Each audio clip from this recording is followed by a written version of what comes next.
Good evening, ladies and gentlemen. Welcome to our seventh podcast, I believe. March I'm not 17th, sure. March 17th, 2024. We do have some guests that are going to be joining us. So what I think I'm going to do is just start off with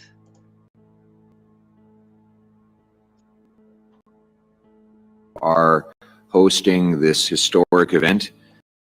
I want to thank the managers, the First Nations chiefs and councillors who are here today for bringing forward this historic and giving me the privilege to endorse and firmly commit to implementing it. Today, we will introduce our commitment to honor Manny Jewell's proposal for a First Nations resource charge. This historic change in how First Nations governments fund their operations by allowing them to collect directly the revenues from resource projects that happen on their lands and having the federal government cede tax room for them to do it. Thank you very much for hosting me today on these your ancestral lands, and thank you very much to the great Manny Jewells for having brought together such a distinguished group of First Nations people to confirm and consecrate the proposal that you have developed over so many years. Today is a historic moment where, for the first time, a federal leader commits to ceding federal tax rooms to First Nations governments so that they can take back control of their money. This is consistent with the achievement of Manny's father, Clarence Jewells, who successfully convinced the Mulroney government to allow First Nations reserves to collect their own property taxes. Now we are going to take that further by allowing First Nations to collect federal corporate taxes. For hundreds of years, First Nations have suffered under a broken colonial system that takes power away from their communities and places it in the hands of politicians in Ottawa. The racist and unfair Indian Act hands over all reserve land and money to the federal government. This means that First Nations have to go to Ottawa to ask for their tax revenues collected from resources on their land. This outdated system puts power in the hands of bureaucrats, politicians, and lobbyists, not First Nations. The direct result of the Ottawa Knows Best approach has been poverty, substandard infrastructure and housing, and unsafe drinking water and despair. The solution is the one that the great Manny Jewells has presented with the guidance of these leaders here today. And we have listened, and it is the First Nations resource charge. This is a First Nations-led solution to a made-in-Ottawa problem.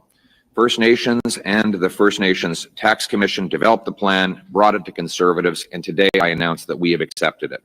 This optional model, and it is optional, so any First Nation that chooses not to use this model will be able to stick with existing arrangements.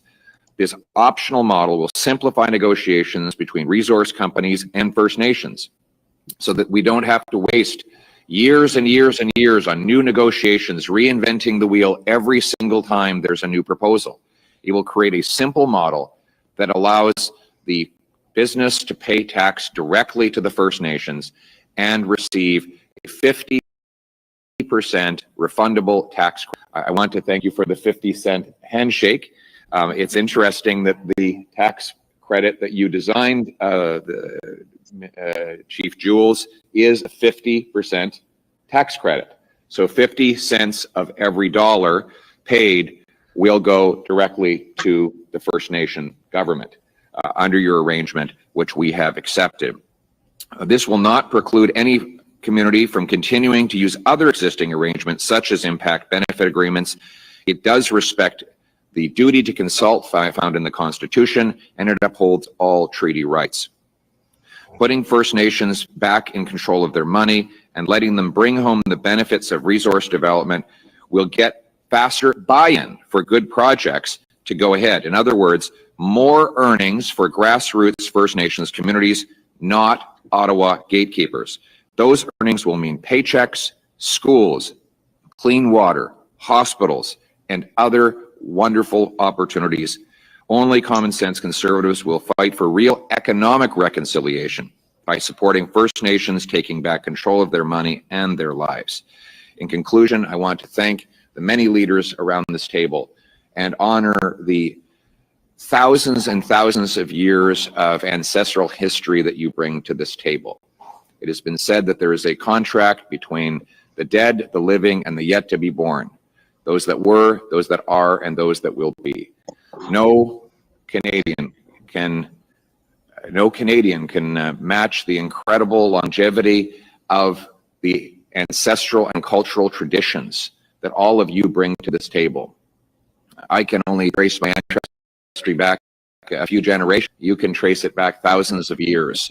And today you are bringing that, those many millennia of accumulated wisdom to this table. I believe that you have all the wisdom to make your own decisions and to run your own lives.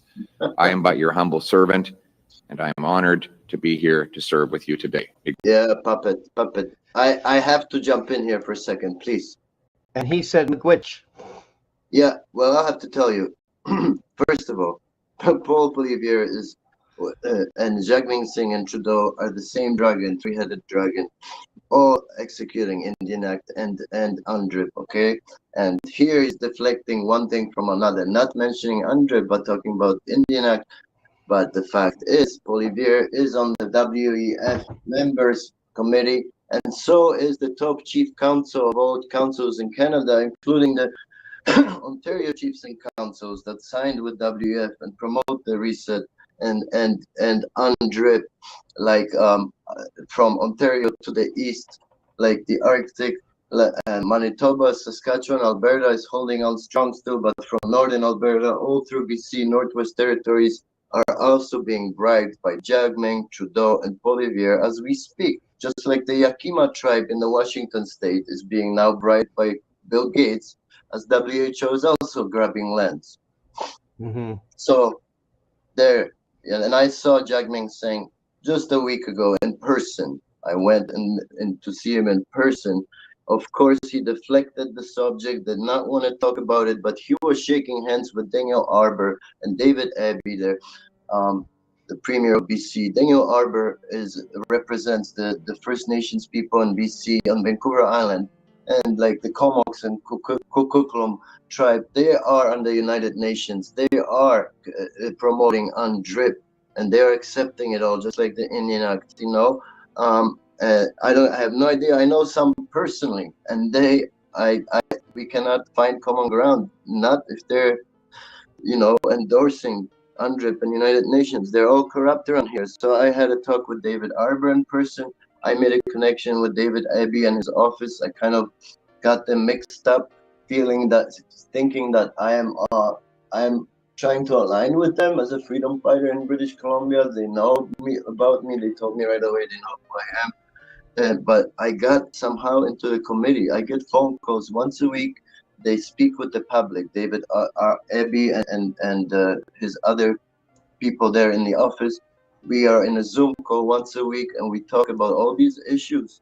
They think I'm friendly because I'm spying on them, and they're all trying to carry out UNDRIP and not talk about it. So this is all a political game. They all have their strategies, like, you know, they all have their points in their speeches as they travel around, you know, like Jagmeet Singh says he's going to stop the supply to Gaza and Ukraine, or, you know, Trudeau, I don't know what he's saying right now, but Polivier says he's going to axe the carbon tax. They all have this crap that they are just saying it, but they don't mean it. Because when you approach them and try to talk about it, they deflect, say it's a hard topic to talk about. It's not. So they are all crooks, you know, like Polivier there, and those chiefs and councils of Manitoulin that they were there. Unfortunately, Adrien can take it from here. We even know the names of some of the chiefs and councils across the board from east to west who are directly involved with Prince Charles, WF, United Nations, UNDRIP, and so on. true. I don't know where all people took off to, but Well, Paul's here. Ron is probably trying to get in. Paul will probably send him the new link so he can jump on. Yeah, I sent him the link. I'm just removing myself so people can see you better and hear what you have to say. okay. So might as well talk about UNDRIP. And we have nothing but a lot of papers in regards to what they're actually doing. They don't talk about these kind of things in mainstream media. They'll just say that it's all for Native Americans, and at the same time, when they push all these damn acts in regards to Native Americans and you name it. Also, we're talking about Bill C-53. But before we get to Bill C-53, I wanted to say something about this Indian Act. The people, not the Indian Act, UNDRIP, and also these acts when you're talking about the Farmers Act and these. This is all indirectly but directly related to UNDRIP and their policies for taking over Canada and their resources. And I'm going to read these acts here so that way you guys can understand. One of them is called Governmental Organization Act. They could restructure government departments, centralize decision-making on land and resource management. That's number one. Number two is the Métis Settlement Act and Métis Settlement Land Protection Act. Okay? They can attempt to renegotiate or reinterpret the term of Métis land to access resources. That's number two. Number three is the Municipal Government Act. This is what's actually coming to Alberta right now. They might override municipal decisions or reduce municipal power regarding land use and to favor provincial interests. This is all about land. This is nothing about people. Okay? Number four, Financial Administration Act. They can manipulate budget allocations to favor government-led land and resource projects. Okay, this is all that's coming through the farming communities, municipal acts, and it's all about land. It has nothing to do with traditions and cultures. They're using traditions and cultures with UNDRIP to get complete control over Canada. Number five, Regulation Act. They could create regulations that limit the ability of other parties to challenge government land stewardship decisions. Number six, Irrigation District and Land Drainage District Acts. They might control water rights to influence land and agricultural practices. See, it's all about land. Number seven is Alberta Housing Act. They could direct housing development in a way that complements their control over land and resources. You see? Number eight is the Fisheries Act. They can manage fishery resources in a way that impacts traditional fishing rights and access for Indigenous and local communities. So they're trying to control that. So they're going to use these acts in order for you to stay off the water, kind of thing. You know what I mean? Number nine is Land Title Act. They could control land title registrations to facilitate government acquisition of land. You see? Number 10 is Personal Property Security Act. They might use security interests in personal property to exert financial pressure on landowners, which means that they can have complete control on landowners with this kind of personal security. And this is what they're actually doing right now. Even in Edmonton, they say you have if they're going to rob your house, just let them take anything. They're trying to do these things so that way they can, mess up people's heads. Number 11, Vital Statistic Act and Will Act. They could leverage information from these registries to identify land ownership patterns and target acquisitions, which they can target certain lands. Number 12, Cemetery Acts and Marriage Acts. They might use these acts to control land designated for specific social purposes, potentially repurposing it. You see, so they can do a lot of things. And it all has everything to do with land and water, not anything else. Traffic Safety Act. They could redesign transportation infrastructure to support resources, extraction, and land development interests. Number 14, Public Inquiry Act. They can use or suppress public inquiries to control the narrative on land stewardship issues. See, land. Expropriation Act. They could expropriate land under the pretext of public interest, focusing on areas with valuable resources. Total control of the feds. Exactly. Number 16, Arbitration Act. They can require arbitration in disputes, appointing favorable arbitrators to influence outcomes. So that way they can start paying off people and whatever within their municipality or whatever they want to do. Number 17, Public Land Act. They can revise policies on public land to facilitate government access of resources or to resources. So these are the things that they're looking at. Co-Management Act number 18. They could renegotiate co-management agreements to increase governmental power over shared land and resources. These are all acts that are getting put in municipalities right now. Number 19, Income Tax Act. They could provide tax incentives for activities that align with their land and resource control strategies. This is all land. Security Act. They could influence the financing of land and resource projects through security regulations. You see? Indeed. Total control. Yeah. Number 21, Historical Resource Act. They might limit the destination of historical resources to prevent restriction on land development. So these are all acts that are going for a municipality. And then number 22 is Land Assembly Project Area Acts. They could use this act to assemble large area of land for government-controlled projects. Number 23. There you go. Test. Well, we can hear you. Oh, okay. I'm just looking at my meters on my side. Number 23 is environmental protection enhancement. They might weaken environmental standards to expedite resource development. So these are all the stuff that are going through federal to the municipalities in Alberta for the farmers. And this is why we always say, like, everything is directly and indirectly, what do you call, it's all a part of a system. And this is what they're doing in order to take control over not just native land, it's also the farmers. The largest land, what do you call it, privatized land ownership in Canada belongs to the farmers, and they're already putting these acts in Alberta.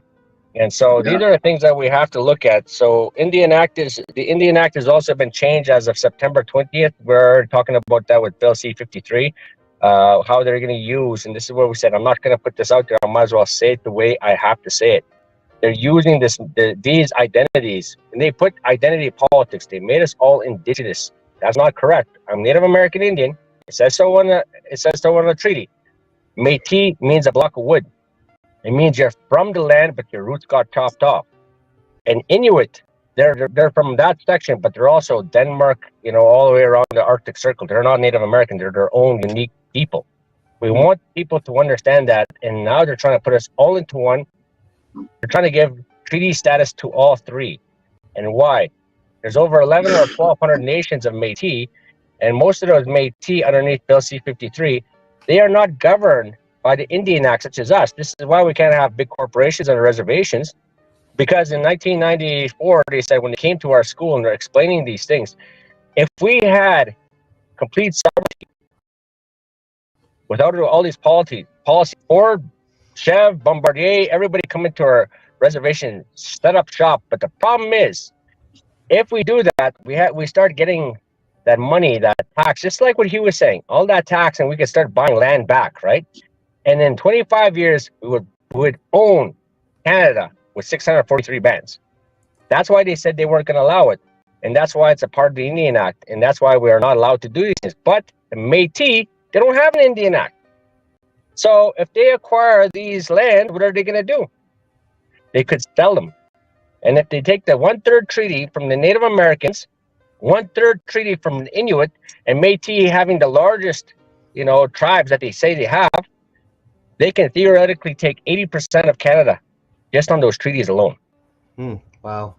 So I'd like to just come in here for 1 second and say I see it as as I'm in the medicine circle, as a Halbom student, I mingle with people from all of Turtle Island, and this word indigenous not being hijacked. I see it being hijacked by the land grabs, by the WHO, by United Nations, by the Crown, by our federal representatives, government, NDP, conservative or liberals, they're trying to use it now to make everyone indigenous so they can grab everything. Whereas the cultures, the old traditions, the old ways, you cannot go into another country and change their old traditional political ways. How they deal with their treaty rights, their human rights and other rights. So you have to respect the fact that you cannot come in and change culture, because that's colonialism, right? There are certain roots and certain protocols you have to abide to. And so you have to have a person off the land, rooted to the land, original people of the land can have treaty rights, land and water acquisition rights. But by using this word indigenous and by putting wings all around these tribes, like here in British Columbia and out east and down south, who ends up with the land and right acquisitions is the United Nations, the Crown, and WHO. But what they do is they say, oh, we're all indigenous, and they give all these tribes money, fundings, education, and they thrive. I see them, they feel empowered again. And this is the trick. This is where that hook is. They make them feel empowered because, it's a great thing. But who ends up with the lands and the water rights in the end is the United Nations, the Crown, WHO, and they never can get it back. If they lose that, you can't get that land back. So we influence people to try and learn about treaty rights and defend that land and water. Don't sell out like most chiefs and councils are doing. Chief Looking Horse down south in South Dakota just sold out to the United Nations.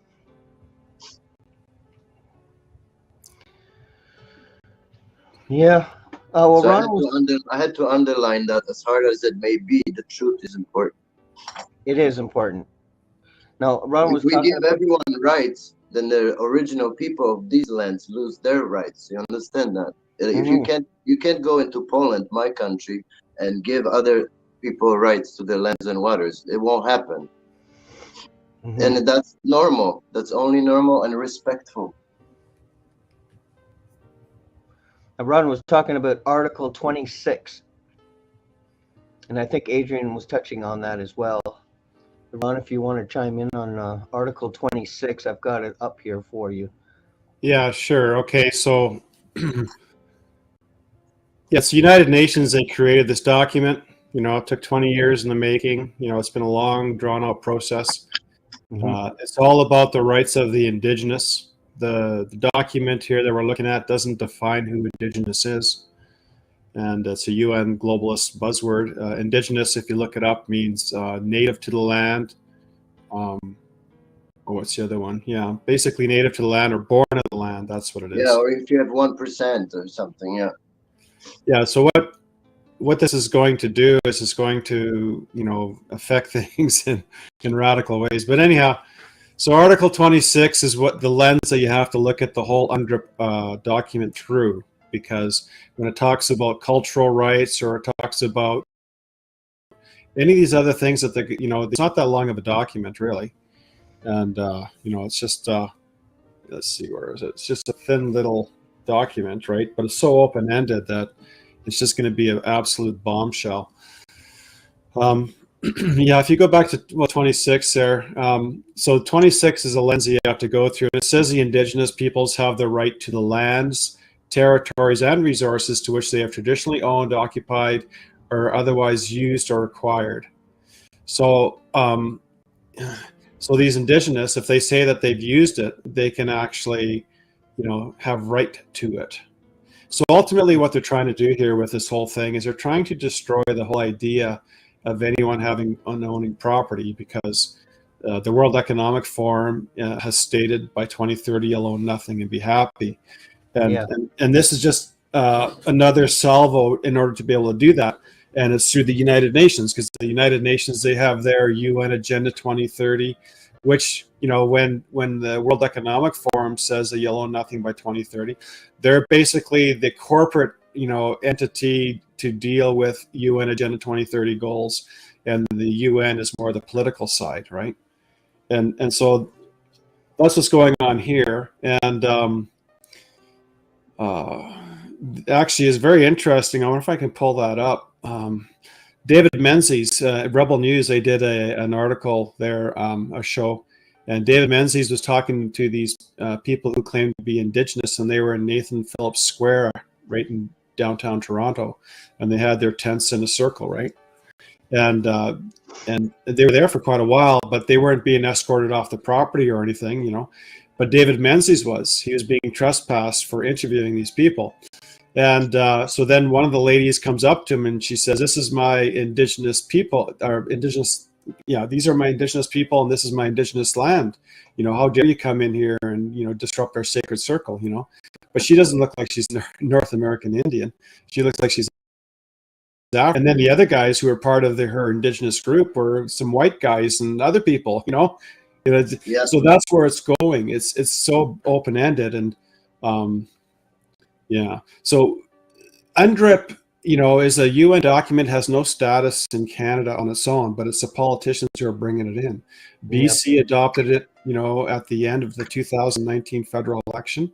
It's called DRIPA, right? And so that's in full swing. And then in 2021, they did a Bill C-15. And so in Bill C-15, it says that all Canadian law needs to be consistent with the document or the declaration. So that declaration is defined as UNDRIP, okay?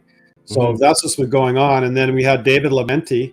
Actually, I've got a video. I've sent some video links there. It says undoing, it's the second one. It says undoing 150 years of colonialism.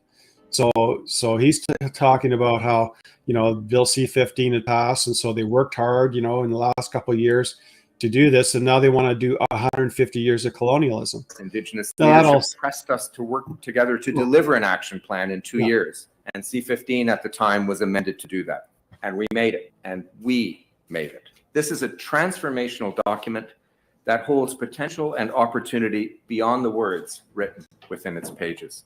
So what's in the action plan? It will guide the steps the Government of Canada will take in partnership with First Nations, Inuit, and Métis to implement the principles and rights set out in the UN Declaration and to advance reconciliation in a tangible way. It includes 181 distinct measures aimed at upholding the human rights of Indigenous peoples. Undoing 150 years of colonialism doesn't happen in the life of a single government. Undoing 150 years. Oh my God. Oh my God. And this is the Kukulum guys in BC that are under the United Nations. I know that tribal member personally. And representatives from City Hall gathered to celebrate the report by the Squamish Nation, Tsleil-Waututh, and Musqueam Indian Band. Oh, we don't have to watch all these A new videos. relationship with the city of Vancouver. 150 some odd years after Confederation, we are being given consideration as human beings of this land, of this country, of this world. For National Chief of the Assembly of First Nations, this is a historic day for all Indigenous people. I can explain what that was a sad sight for me to see. I'm sorry, but you know, Ron, that UNDRIP has now been adopted and being implemented in British Columbia. Of course. Yes, it has. And the first people are I forget, from the northern tribes. They were there now. They're trying to claim the lands Vancouver is on. And of course, they're under the United Nations wing. And that's what that video was about right there, basically. And that's okay. So what has happened is you had 2019, you had BC adopted called DRIPA. In 2021, you had the federal government do that. And then at the end of 2021 or 22, now years are flying by, Vancouver basically has rolled out a plan in order to implement UNDRIP. And that's actually, I got a link to my video. It's the one right after the one you just played. You don't have to play it now, but I just go through their document and what they want to do, right? And so the thing is, you know, when you drive down a road, you know, that's due to colonialism. If you enjoy driving your pickup, your Ford F-150, that's colonialism. You know, and so they're making it so we're going to undo all this colonialism. And the thing is, you know, maybe the native folks think, great, you know, I just want to go live back on the land. kick all the settlers out and everything else like that. But it's not going to go that way, right? It's not that. Not. And it's not. Some friends of mine in BC, they actually lost an 80-foot private bridge to their property, and they had bought the property, had this 80-foot bridge that the previous owner had built, and so they had to renew their lease. It's a 10-year lease, and that was in 2022. And but the BC government was making it pretty onerous on them. They had to have $100,000, to take down the bridge, and they had to have that in store there. They had to have $5 million liability in case anyone jumped off the bridge and killed themselves. And I think they had to have another $100,000 just for repairs, even though the engineer said everything was in shape, right? But they couldn't renew the 10 years. They can only renew the lease for 8 years. And that is because the bureaucrats there, they said that by 2030, we want to give the land back to the Indian bands in pristine condition. So this bridge is going to come down anyhow by 2030, right? So they decided there's no point, spending $100,000, just to, this way the BC government will take it. And so this is going on. And David Borkman, he mentioned that in Alberta, it's doing the same thing. There was a bridge that was taken out. He was by Priest River area, wanting to go hunting out there, and they took a bridge out there, and there's fish and wildlife officers off on the side. And if anyone drove their pickup truck through the dry creek bed, that they would get ticketed for disturbing, a river, right? Crossing. And so it's an excuse. It's a con. What native guy wouldn't want to come up to a bridge, a magic bridge, that they can just spend 5 seconds to drive their Ford F-150 over, right? They didn't have to go and design it and pay for it and build it. And they can go on the other side and they can do their stuff and keep on driving their truck. Now, if they want to use their logic, they're going to have to go home and get a canoe and come back and then leave their truck on one side. It's insane. So it's just a con and it's an excuse to be able to shut down, because they want to be able to have, if you look at the Agenda 21 Rewilding of America map, most of it's off limits, and that's how they're going to be doing this. And so they're using these various different bands as pawns. And in the end, you're talking about it all going back to the UN. I don't see the link to that in the legislation or anything within the documents, but I do see that they are being used for that, right? And it's going to be to a point like where they want to take us actually is so that no one's going to want to own anything, because all the people that they're bringing into Canada, the millions of them, right? Think of the Chinese as an example. Aren't they indigenous as well to China, right? And so Article 36 in UNDRIP, we can read it actually if you want to pull it up. It talks about how foreign indigenous can participate in UNDRIP as well within, Canada. So they can cross borders, so they can go ahead and have their political system and all these other kinds of, social economic systems, and partake of them here in Canada. And Indigenous peoples, and particularly those divided by international borders. Now, we know that the UN wants to set up a world government, a world parliament, and so that they want to destroy the national sovereignty of nations. And so they want to get rid of these international borders as far as, being fences to protection against, foreign entities, right? Anyhow, they have the right to maintain and develop contacts, relations, and cooperation, including activities for spiritual, cultural, political, economic, and social purposes with their own members, as well as other peoples across borders. So this is going to open up a whole quagmire of all of these different people who have different philosophies of life and everything else like that to come into Canada and participate in all these things that, the Inuit and Métis people think that's exclusively for them, right? So yeah, that's what Adrien was telling us, talking about a couple of podcasts ago.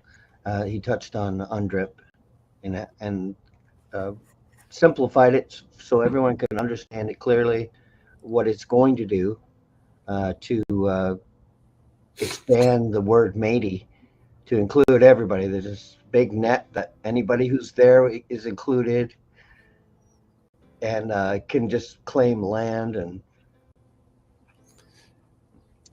You can be from Newfoundland and claim Métis, and this is what they're doing in BC with the 50 First Nations, giving them the voice of 203 nations. So basically, what they're trying to do is give these people, and this is why all those people are on the BC, they're all supporting it, is because they're getting paid.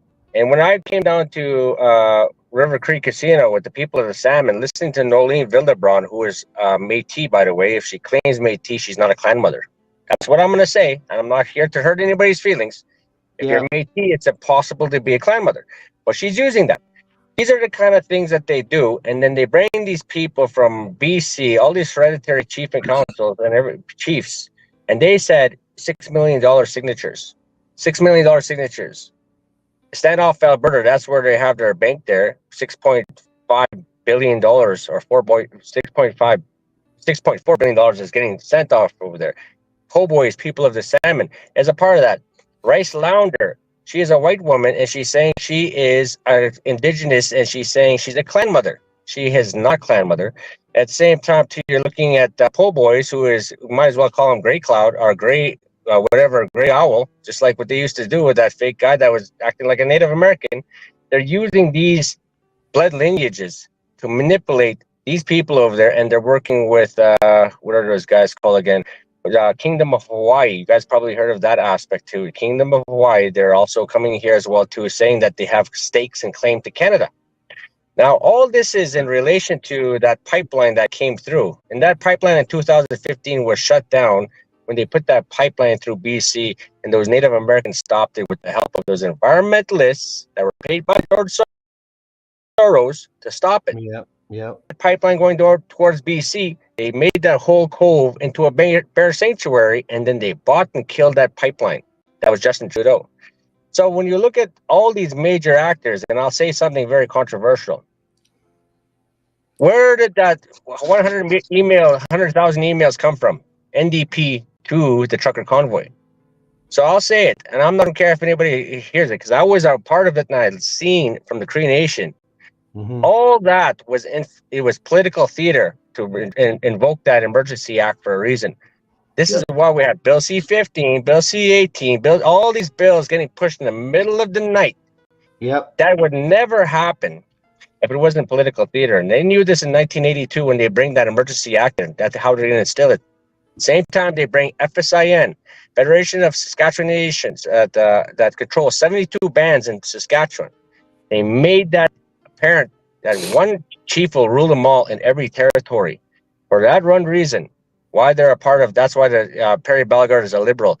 2015, the Great Reset, the paper from, the Princess Trust. It was the COVID-19 initiative in 2015. So it was rolling in, and they knew, and everybody is just too ignorant. And I've always said, it's not about human rights. It's not about LGBTQ. They're making every identity into a reservation. So that way they have their own, and then it's all about emotions. While we're fighting emotions, they're taking the land. That pipeline is going to be filled with water. Like Nestle said in 2008, water is not a human right. That's what it's a privilege. So that pipeline is getting built for water because of the EU or UE, the United Emirates, when they're going to drive that the United Emirates is going to drop the greenback. What else do they have to bargain with? Water is life. This is why they're everybody segregated. Bush, what did Bush do last March? He signed a declaration saying that every vehicle that's off the lot now has a kill switch. Isn't it ironic we have 15-minute districts in the carbon tax? Everybody's going to be in a reservation now, and they're going to have to pay that pink slip just like we used to. In order for that to happen, you have to start paying that money for you to go to Saskatoon or Prince Albert. You have to pay that carbon tax on top of that. And if you don't, they'll shut off your vehicle. It's ironic.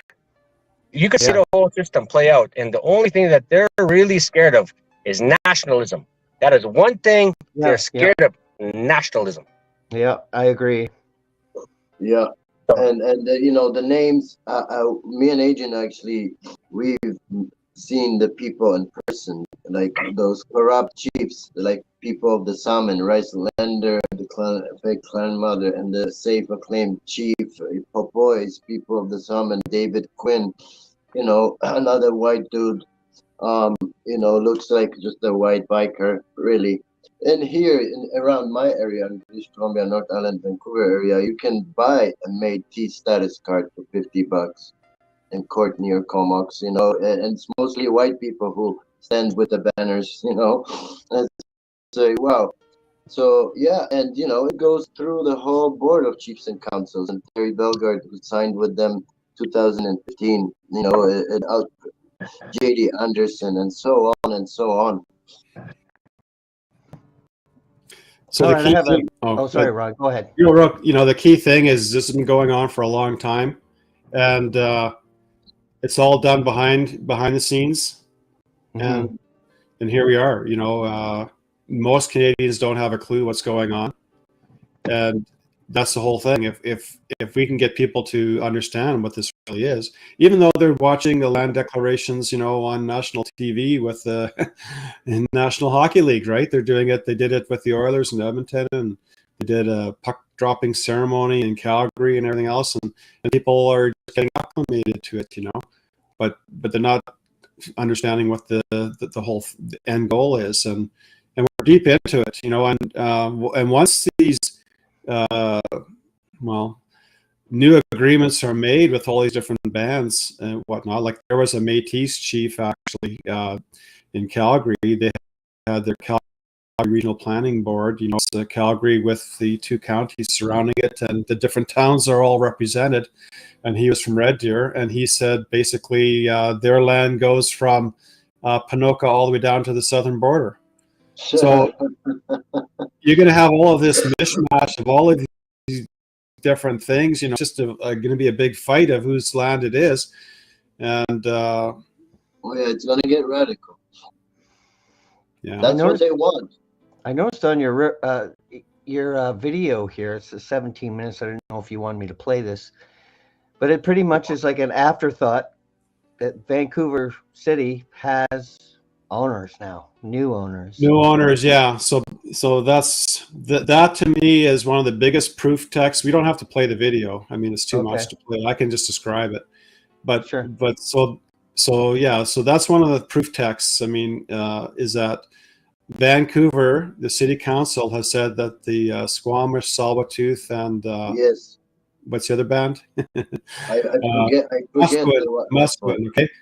That they are the rights and title holders of all the land underneath Vancouver. And they did this back in 2014. And I think the reason why the city council did that, I was trying to dig it up. Maybe you guys can find it too. But I think these 3 bands were given by the Supreme Court the ability to have the rights and title holders of all that land. So the people who are paying $1 million for a property over in Vancouver, they don't know right now that these 3 Indian bands are been given the rights and title holders of all that land. And so anyhow, go ahead. Sorry, I recently saw that they're actually putting that into action now. They are. Yeah, I mean, yeah. So that's what that video is about. I go through the UNDRIP strategy plan that the city had commissioned, and I go through the revenue sharing. They want to get access to their ancestral harvesting sites and tidewater access. On and on it goes. They're going to train the RCMP or the police, not the RC, the police regarding UNDRIP, and everyone's going to have to learn about the culture of these different Indian bands, because they're going to be co-governing. And that's where it's all going. That's the whole thing, is that, you got the Truth and Reconciliation thing. It's all part of the scam. The Murdered and Missing Women's Report's all part of it. And the whole end goal is to bring us all into this UNDRIP thing. And, it's just absolutely destroy Canada. I wanted to talk about... Yeah, Adrien, you were just describing that when you were reading the act that they're carrying out in Alberta.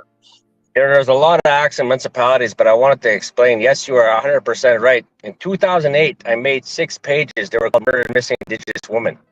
And that was in 2008. 2013, we had a lot of people on board with that. And this is when they started having that Idle No More movement up in Edmonton. And I had to start talking about murdered and missing Indigenous women. The problem is, that there's a various political people started approaching us and saying that they really like that. But here's the thing: we only have to blame the white people, no matter what. Blame the white people. Don't, and that's when that report came that 64 to 68% of all murdered missing Indigenous women that at the hand of their own people. They don't want to talk about these things. So I stepped out of that page only because it was politically motivated, and this is exactly what they're using, just like Black Lives Matter. And then you're going down to the landfill up there in Winnipeg with those poor women over there. But here's the thing: 2017, that organization was getting funded by BlackRock. So and NDP and Illuminati. Exactly. So you look at all those things that were sitting there, and that airplane that was left, that was taken here. I don't know if you guys remember that $84 million airplane that somebody stole that airplane. That was last year, I believe it was. But anywho, it had a lot to do with the Nomad Biker Association, whatever they are, the Hells Angels, and they were fake patches that flew that plane down to Northwest Territories. Those natives push that money away. We're not taking that money from the government or whoever's trying to give that. From Jagmeet Singh. Yeah, and this is what happened, and that's why all those fires went. I'm not trying to talk about conspiracy theories. We're just talking about what happened at those bands, and especially Climate Nancy was up there. Who was over there too? Nolene Wildebron. So you see these players are running all over the place trying to manipulate the nation because the Indian Act actually did work. The Indian Act destroyed the Native American culture and their history quite a bit. The Indian Act put them in reservations. The Indian Act gave them chief and council systems. And mind you this, the chief and councils do not have power. Who has power is the band administrators that actually have contract with Northern Affairs Canada to uphold every single agenda that they say. So who is the real chief? The band administrator. So these are the things that they have instilled with their educational act until 1990. We finally were able to have our own stuff. So there's no wonder why these Native Americans are so lost. It's because they don't have ties to the land anymore because they lost their culture and understandings. So this is why I say, yes, there's probably more corruption in the Native American community, and reconciliation does not come by the dollar. It comes by the farmers and the white people coming together with the Native Americans and saying, let's work together. That's where it should be coming. I don't know if that makes sense, but that's how I say it. Well, to add to that, with the murdered and missing women's report, I was driving home from work and I thought maybe I should turn on CBC. And I'm fighting with myself saying, no, I don't want to turn on that 30 CBC, right? No, turn it on. So I turn it on, and what do I hear? Murdered and missing women's report, and basically the end conclusion of that was that it was imperialistic genocide. Okay. When you use the word genocide, who gets involved? United Nations. The UN. Yeah. So what this report does is it just opens the door for the UN to come in. Yeah. And when you go and see what's going to happen here, when people start losing their land, there's some pretty wild people, out there in the hills, and if they start losing their land, they might start shooting or doing something crazy, right? Oh, yeah. That would be a perfect bring in the United Nations. This is imperialistic genocide. Their military and their capital is growing as they grab lands. United Nations claims that they will own up to 30% of all lands in North America by the end of this year. By 2025, 30%. They said by 2030, their projected goal is 80%. I sat in those meetings there with some of the FSIN, and I saw with those chief and councils. I'm asking them these questions, and I know, but they say, "Oh, we got it done. They will never do this." Yes, they will, and all they're doing is giving them $500 just to get to that meeting so they can go to the damn freaking casino. So they don't even know. And this is why I said, why are you guys all a part of this? It has a lot to do with 2019 and 2021 when they said, those, what it is called, to check your balances in the bank, Transparency Act. They took that out in 2015. They made certain, because remember at that time, 72% of all reservations were in the red with corruption and a lot of these things.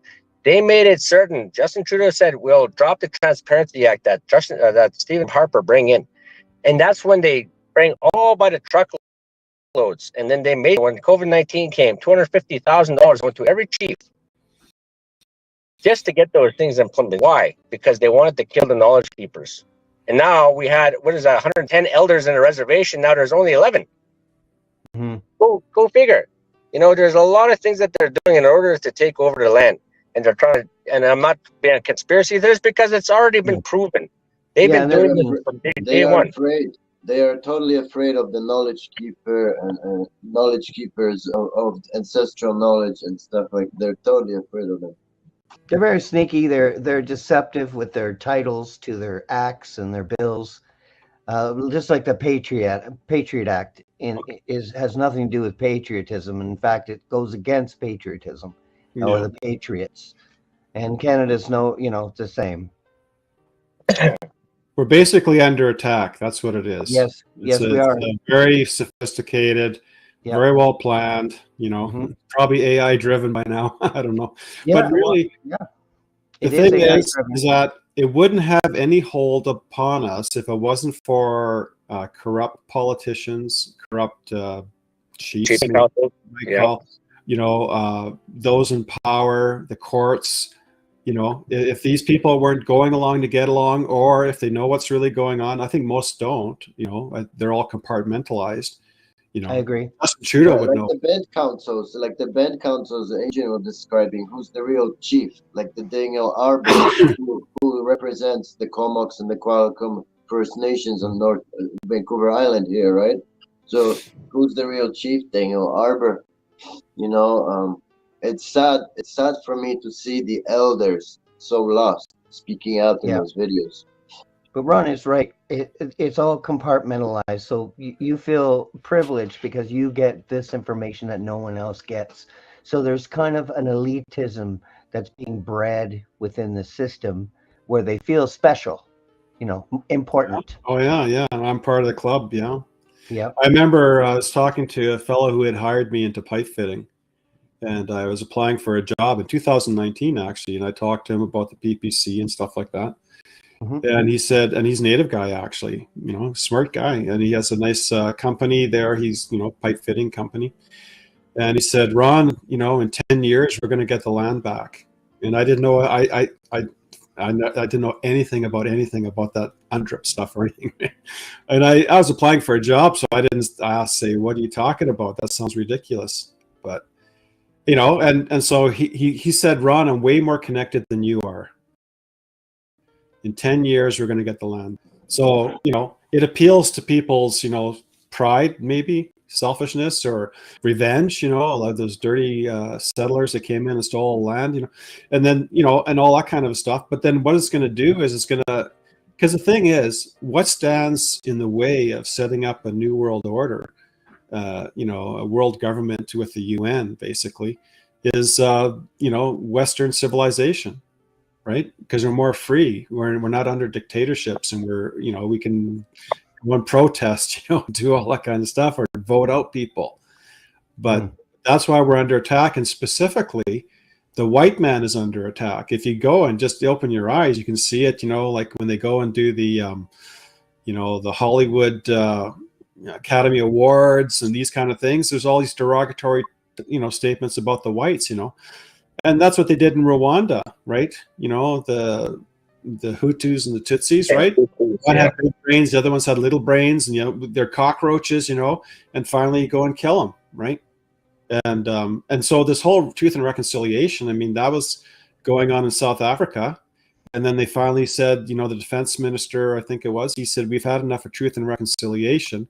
Now is the time for justice. Now, that word justice is a UN globalist papal buzzword that's very important because the papacy is involved with all of this stuff too, if you just look around. But so what they did is they changed the constitution of South Africa so the black folk can go and take the white farmers' land. And I have a video, it's a link on here, with all the crosses of all the people who've been, killed and massacred, basically, the white farmers. So not only are they going to be able to destroy the people who know how to be able to farm, these are mostly Dutch farmers, who they know what they're doing, and so you get rid of them, and then the farming thing goes down the drain. They want to be able to kill us, by starvation. So that's a score right there, and they just up upend the whole thing. And so that's where we're headed. It's all towards justice, right? Social justice, environmental justice, right? Climate justice. Did I say that? Yeah. So Yeah, all these hijacked words, yeah. So, I mean, like indigenous. so there's a quote, basically saying that they want to be able to, like bring back dignity, to the Africans, and so all of these are crosses on both sides of the highway of all these people, and it's unspeakable.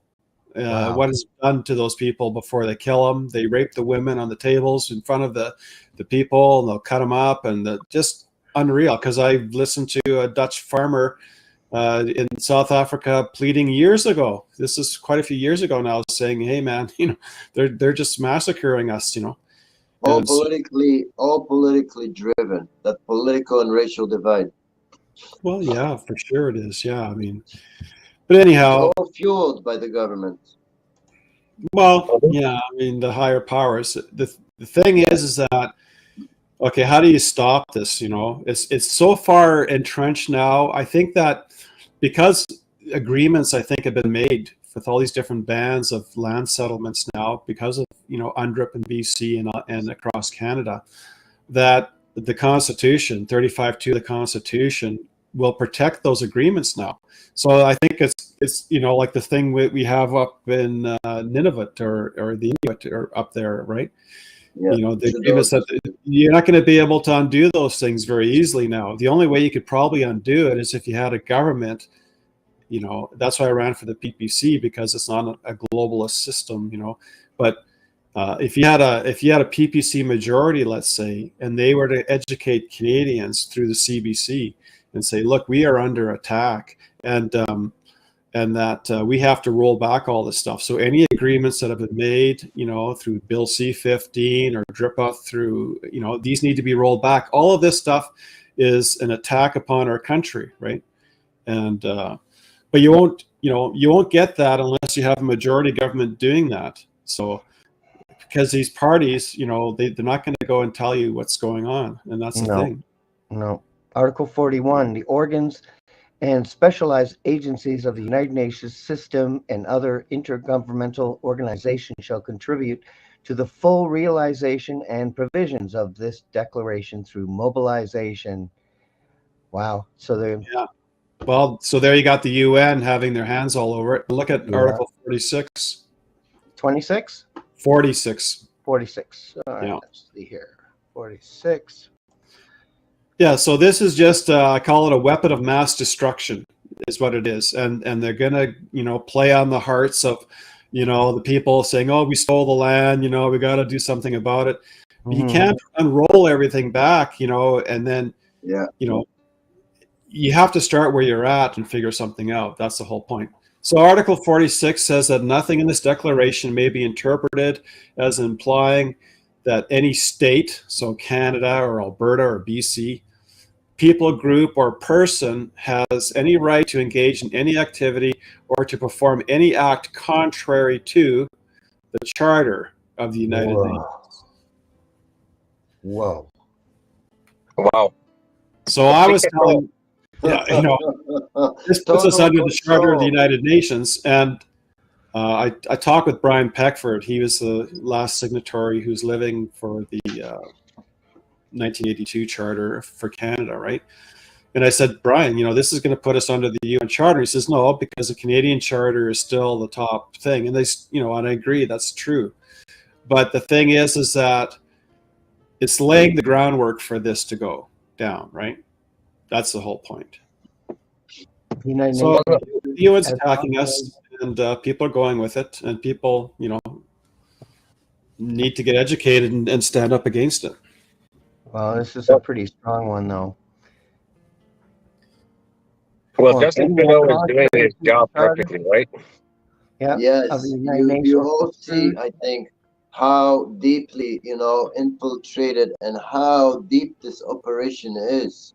Every single aspect of power, of land, of your own rights and freedoms through the land use bylaws, through the bills and acts they pass, through giving Inuit or Métis or the BC tribes or those tribes all, you know, grabbing lands with them for the United Nations, the Crown or WHO. It's all set up, like every aspect of from the tribal people to the Mhm. to the committee, the councils, through the, you know, through the every Monster. lawyer, every politician, everyone is on board with this to carry it out, and they have every aspect of control covered. Like when a document before for Alberta, they have every aspect of controlling covered.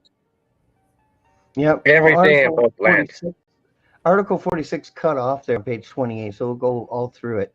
Nothing in this declaration may be interpreted as implying for any state, people, group, or person any right to engage in any activity or to perform any act contrary to the Charter of the United Nations, or construed as authorizing or encouraging any action which would dismember or impair, totally or in part, the territorial integrity or political unity of sovereign and independent states.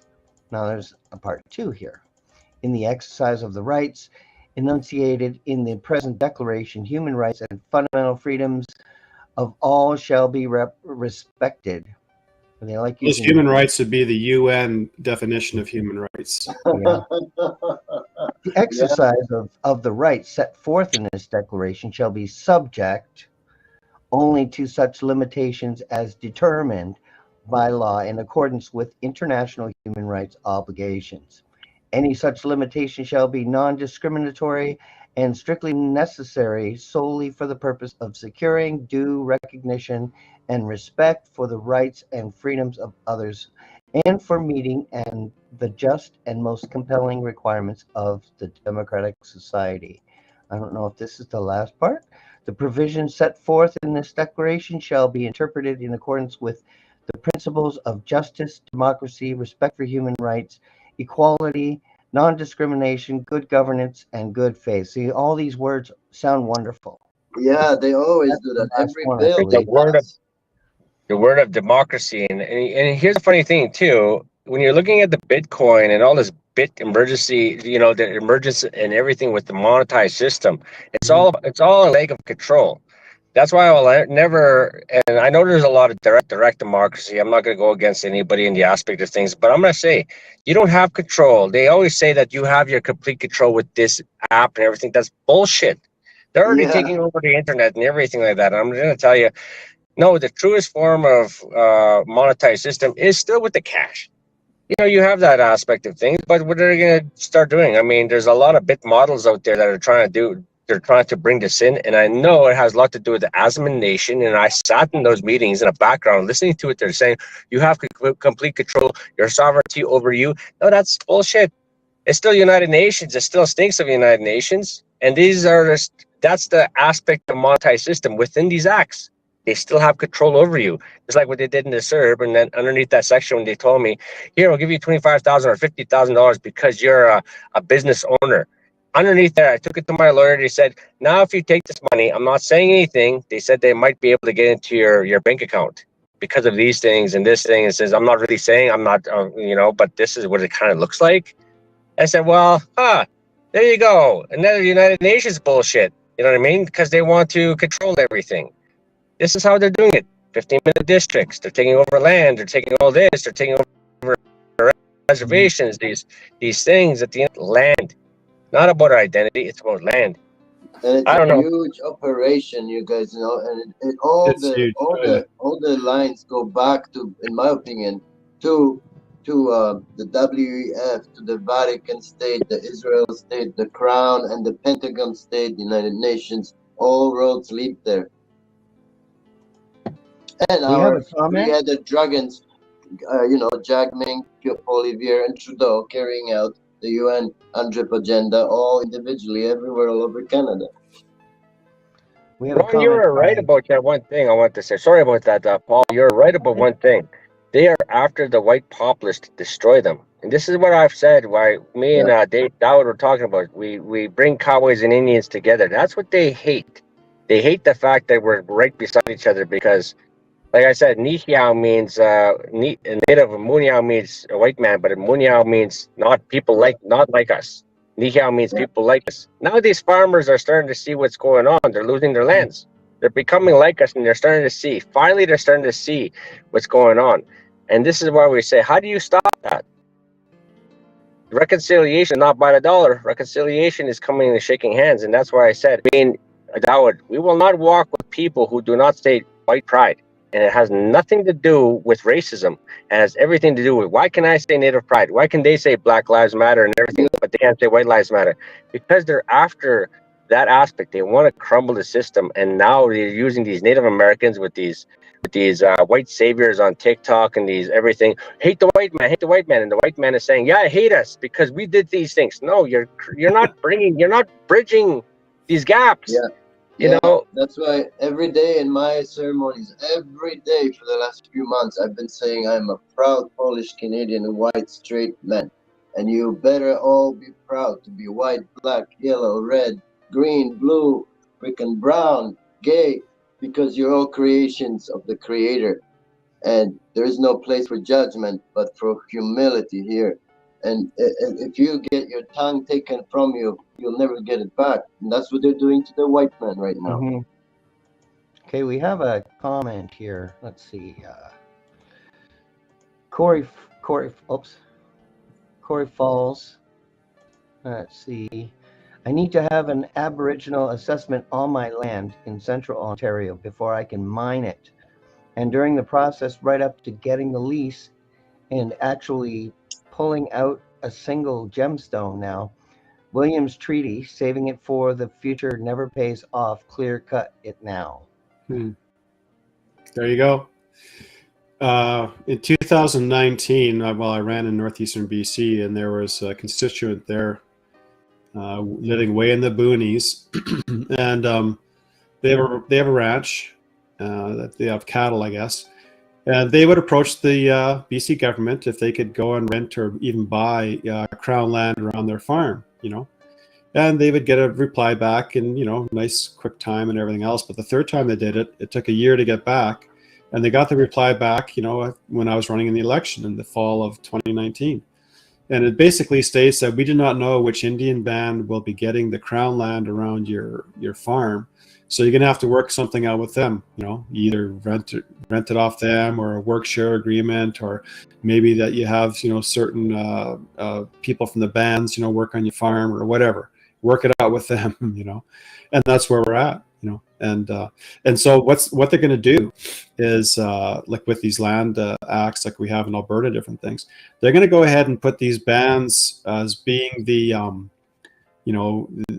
because they're great stewards of the land, that they're going to be the ones who are going to be the mechanisms for the UN to shut everything down, because they're going to say, in order for us to save Turtle Island, we got to stop that dam project because we're cutting off the arteries, or we can't go and mine over there, or do syncrude oil extraction because we're disturbing the nervous system by digging in the earth, and so it's going to be. And so what they do is they set up their front men, right? And the front men are going to be the Indians, and the Indians are going to be blamed for shutting everything down.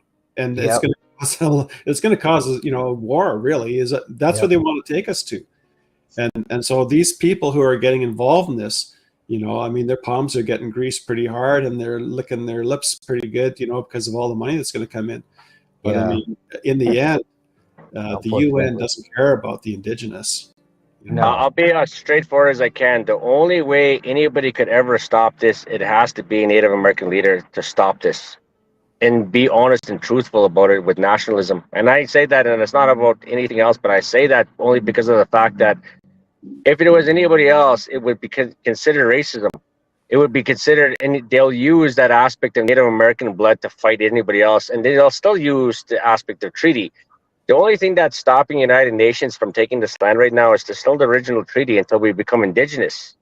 And that's what happens, because underneath that, we never gave up our land. It was for unity. But now, what are they going to use? They're going to weaponize these Indians, and they're going to take the whole freaking treaty, rip it apart, and everybody. Now, we got a new plan. You're indigenous now.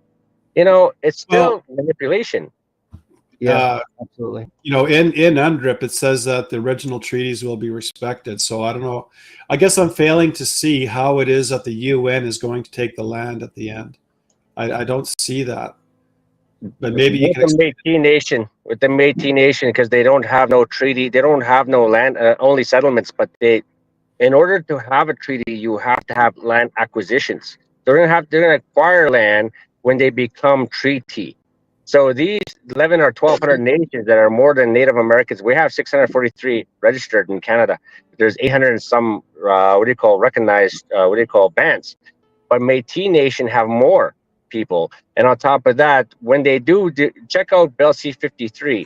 Once you look at Bill C-53, you're going to look at this big connection between Native American land and land acquisition from the Métis, and where they're going to acquire this land all over that is valuable and everything, and who is funding it. Without an Indian Act for the Métis, there are people that have no culture at all to the land, or understanding that they're supposed to be blades of grass. And none of that, they're going to look at land as power, and they're just going to sell it or whatever they want to do with it underneath that power. That's the threat that we looked at, and when we said that to them, to the Métis Nation in 1982 with Jim St. Clair, you do not speak for the treaty because you are not treaty. You will never be treaty, and it's how they did this in England, Ireland, and Scotland, and all these things. They're going to use your blood to take this land. We knew that, and this is how they're going to do it. Yeah. The way I would see it with the UN is that they don't have to necessarily own the land. All they need to do is they need to have their people that they can control to dictate the terms of what's to be done on the land. You know what I'm saying? And then and so it's actually better for them to have it as in the Indian, Inuit, and Métis hands, because then when they start implementing these draconian measures on everyone, that people are going to get so upset they're going to start a fight. And then because you got the murder and missing women's report saying it's an imperialistic genocide, that opens the door for the UN, the blue hats, to come in here and say, well, hey, we gotta fix this problem. This place is out of control. Well, there's one more voice here that we can add. What we encountered in the constitutional battles in Canada is that when we wanted to apply human rights to Indigenous people, the government said, you don't have human rights because you're the wrong kind of people. UN human rights. It's a shock, but it's part of the discrimination that we've had to endure. So we had to go to the General Assembly, and what we had to do was get a declaration that basically said that Indigenous people have the same human rights as any other people. And that sounds all wonderful, but in Canada, the Indigenous or whatever, they have the same rights as everyone else. Legal. They have the same rights as everyone else. What he's talking about with these human rights is a UN, statement of what human rights are. Yep.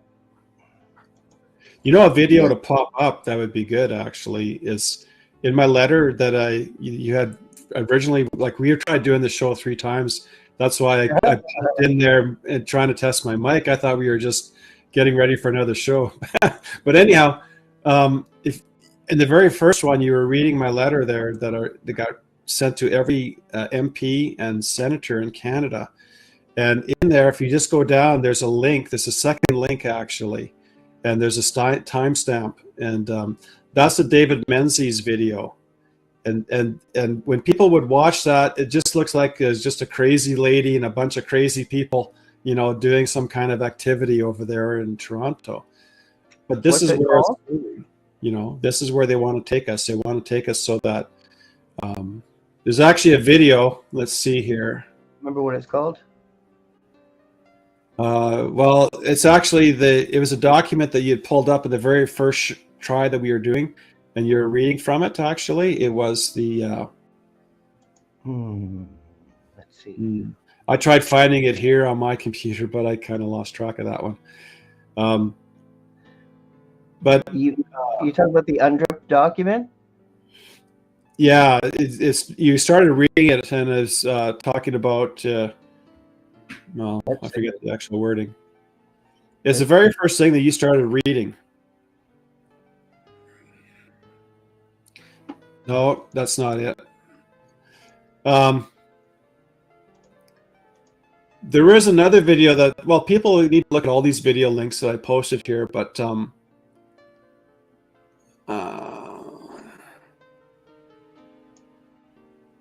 oh, actually, I don't have it here. I'm gonna grab it here because this is where we're going, and this is a 1 hour video. I edited down to like about 25 minutes, and I thought, oh man, it's too long, you know. So I brought it down to like 8 minutes, and then I added at the very end, and we could maybe even look at the very end there. But I added it was from a book I bought in 1992. It was from a Vatican insider and a Jesuit professor, okay, called Keys of This Blood. That's the book, and it's Malachi Martin. And we can read that actually because that lays out the plan of what's going on and going down right now. But I'm just going to copy and paste this one here. This is the end goal video. And anyhow, this is where we're all headed. They want to make it so that none of us own anything, you know. And did you find my letter at all? Oh, okay. Yeah, go to the very end. We can just read the very end of it. Like, blessed awareness that we are part of one another, that we are brothers, and well, we a secondary natural right, derived from the principle of the universal destination of created goods. Pause. Just pause. This has so this is actually a breakdown of the Pope's letter or encyclical called Brothers All, or Fratelli Tutti, right? And so there's a thing that the papacy has called the universal destination of goods. And so a person who has something and a person who doesn't have something, the person who doesn't have something is actually being deprived of that thing that the other person has on account of all of this. So what has to happen is if a person has need of something, right, he can actually acquire it from someone else who has, you know. So it's a very important video to watch, you know. And then, okay, so if you want to play more, you can just watch, you know, a couple minutes. I could just show the text if you want to read it, or no, that's fine. Let's see here. Concrete consequences that ought to be reflected in the workings of society. Rights without borders. No one then can remain excluded because of his or her place of birth, much less because of privileges enjoyed by others who were born in lands. Those are my words I wrote of the white privilege. The limits and borders of individual states cannot stand in the way of this. So if you have become a rich nation because you are a hard-working people, then you have to give that away to the poorer people. You have to. This is Catholic social doctrine. So capitalism, in all its forms, must disappear. We need a synthesis. Church and state. Church and state together. You have private property, but only under a social mortgage. And anything that you own is not yours. Yeah. So the right to private property is always accompanied by the primary and prior principle of the subordination of all private property to the universal destination of earth goods, and thus the right of all to their use. Oh my God. Nothing. That reminds me of the Soviet communist regime I was in Poland. I lived. Yeah, exactly. They were aligned with the church. Okay, so this is it here. We could read this actually. Just pause it. Or maybe just go back a bit. Just, yeah. This is interesting right here. Just pause it right here for a second. Okay, so I added these words. Fratelli Tutti is is UN Agenda 2030. Okay, so I'm making the link between the Pope, and the papacy and the UN and all this stuff. And here you had, the 17 goals of UN Agenda 2030 that Pierre Poilievre and the cons, the conservatives, they signed on to. And then it says here, I highlighted it, it says immunization's key role in achieving 14 of the 17 Sustainable Development Goals. That's Gavi. This is from Gavi. This is Bill Gates over in, it's in Sweden or Switzerland. Okay, so just maybe continue on, and then we'll just read this thing. And remember, okay, this is a book I bought in 1992, right? And this is kind of like the beginning of the book, and it goes on later on in the book that these things will be achieved by various different shocks and mechanisms that everyone's going to be cattle shooted and prodded into going into. So it says, willing or not, ready or not, we're all involved in an all-out, no-holds-barred, three-way global competition. And I added the words between the West communism and the papacy, because that's what the book is all about, right? But it's not part of this actual quote. So anyhow, I'll just add for context. So most of us are not the competitors, however, we are the stakes. Yeah, just let it roll. For the competition is about who will establish the first one world system of government that has ever existed in the Society of Nations. It's about who will hold and wield the dual power of authority and control over each of us as individuals and over all of us together as a community. The competition is all out because this is back in 1990, he wrote this book. Now that it has started, there is no way it can be reversed or called off. No holds are barred because once the competition has been decided, the world and all that's in it, our way of life as individuals, as citizens of nations, our families, our jobs, our trade, commerce and money, our educational systems and our religions and cultures, even the badges of our national identity, which most of us have always taken for granted, will, where are we now?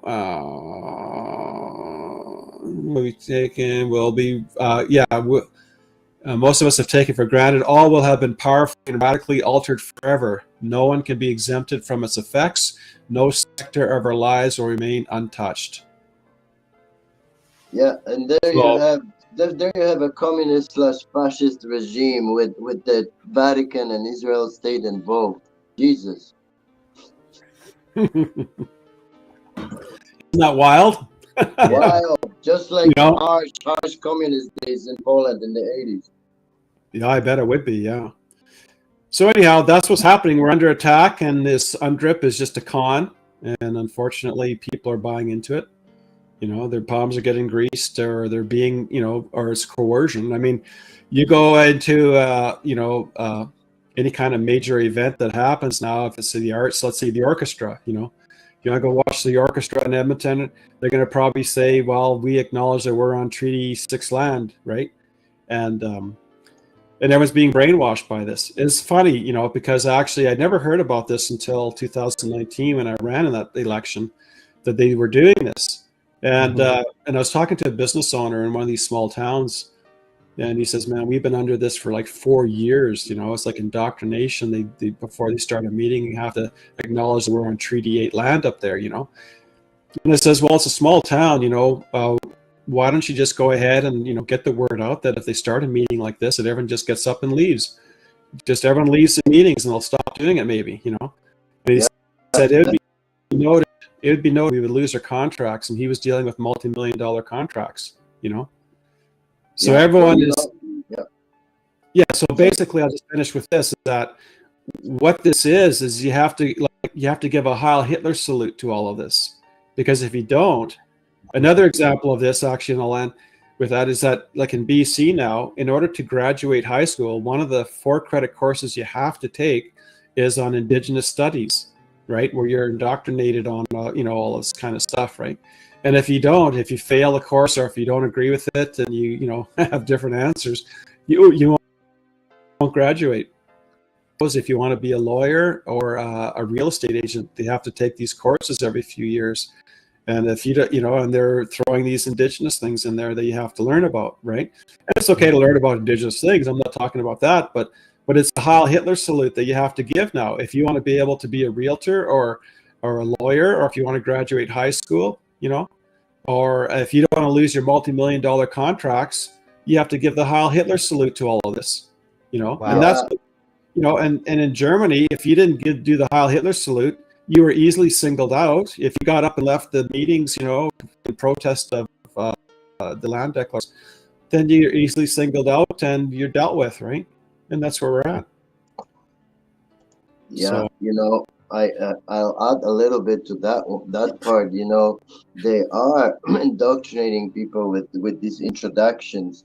Like I'm part of the medicine circle, and we perform ceremonies a few times a day, starting with sunrise and at sunset. And we have to introduce ourselves. Like one of my elders introduces himself, standing there, Fort Treaty, Saskatchewan, and I used to say, I come to you from the, First Nations territories of the Pontlodge, the Comox and Qualicum people, but then my elders got it, came to me and they said they don't want nothing to do with that, and so I understood it. I understood exactly what you're saying, and I changed it. Now I say I'm coming to you from unceded territories of the Great Northwest. That's what I do. yeah, but you have to do it though. That's the whole thing, and it's a top-down thing, and they're doing it in the schools too. Otherwise you get called pretendian pretty fast. Everywhere. You're a white man. Again, the white man. The thing is that it is indoctrination, right? And it also it's going to be for legal cases too, because if the mayors, like I told you about that Métis chief from Red Deer, who's claiming all the land, for their group, from Panuck all the way to the southern border. But they start their meeting, Gondek and the people in Calgary, the councillors and their hand-picked, people, they said, we acknowledge that we're on all these treaty lands or whatever, right? They just did that with Jagmeet Singh here. So it'll be, like if it comes to a court case, they'll say, look, even these people, the mayor of Calgary has said that this is our land, right? So people will be getting sued over all crazy stuff, just saying something wrong to someone. You can't say that. It's illegal. Property rights fairly soon here in Canada. Okay, good. Who knows about UNDRIP? I believe I'm the person who broke the story in 2019 on UNDRIP. UNDRIP is the United Nations Declaration on the Rights of Indigenous Peoples. Okay, and it's a short little book. You can go look it up. 3 days after the federal election, John Horgan and his crew, they adopted UNDRIP for BC. It's all done behind the scenes, quietly, so you don't know what's going on. What you do is you look at Article 26 of UNDRIP, and it says that the Indigenous have the rights to all the lands, territories, and resources to which they have traditionally owned, occupied, or used. I have a YouTube channel under my name, so Ron Vaillant, Vaillant. How many here know that you're going to lose your property rights? Yeah, so that was... yeah, exactly. I was in Kamloops, actually. It's kind of a funny story, and I was getting my vehicle worked on, right? And so I was actually living like a street person for a few days. And so I was eating my supper, stood there. I was only about 200 feet away. And I saw this Dodge pickup truck go by with, flags on the back, and he pulled into the parking lot, around the corner. And I thought, is there something going on here? And then I heard, a PA system going on, and someone was walking up to me, and I said, what's going on over there? And he says, oh, some political thing. And I go, oh, I think I know what's going on. So it was the nurses, who were going around Canada talking about, how they were being discriminated against, with the jobs and stuff, right? And so I asked if I could speak, so I got on there. But anyhow, it's funny. Awesome. Thank you. Let's see what else we have here. Oh, here we go. We got... I want to say, Ron, thank you very much for that, because I think that is very important, even if it's 2019, that that information had to come out. And we were dealing with that as well, too, in respects to water rights in 2008 and all these other things. And it makes so much sense. We always said the largest land grab in 2008 is going to happen in Canada, and people don't see it. And we try to explain it, and it makes sense with the United Nations when they bring it in, a long time ago. But how they manipulate is exactly what you're saying. They are using Native American bloodlines, but who's paying for them? They have handlers. And that's what we look at. And you're right. And I'm glad you bring that out. And now, Pete, that's the topic of discussion. And this is very important. So thank you for that, Ron. I just wanted you to put that out there. So Yeah. Yeah. Well, I figured I was risking my life doing, that. I've never done a because land acknowledgement. Oh, sorry.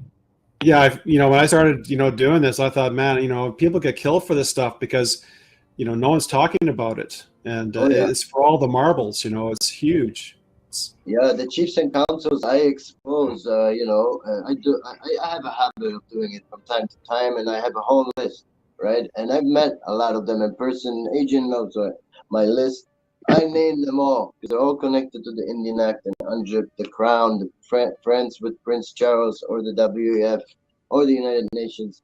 Literally, and selling out like one by one. All these guys driving trucks and having their accounts full. Like Chief Looking Horse just sold out in South Dakota. We were gonna bring him in to work with us, but he's driving a new truck and he's got a full account, $750,000, and nobody wants nothing to do with him anymore.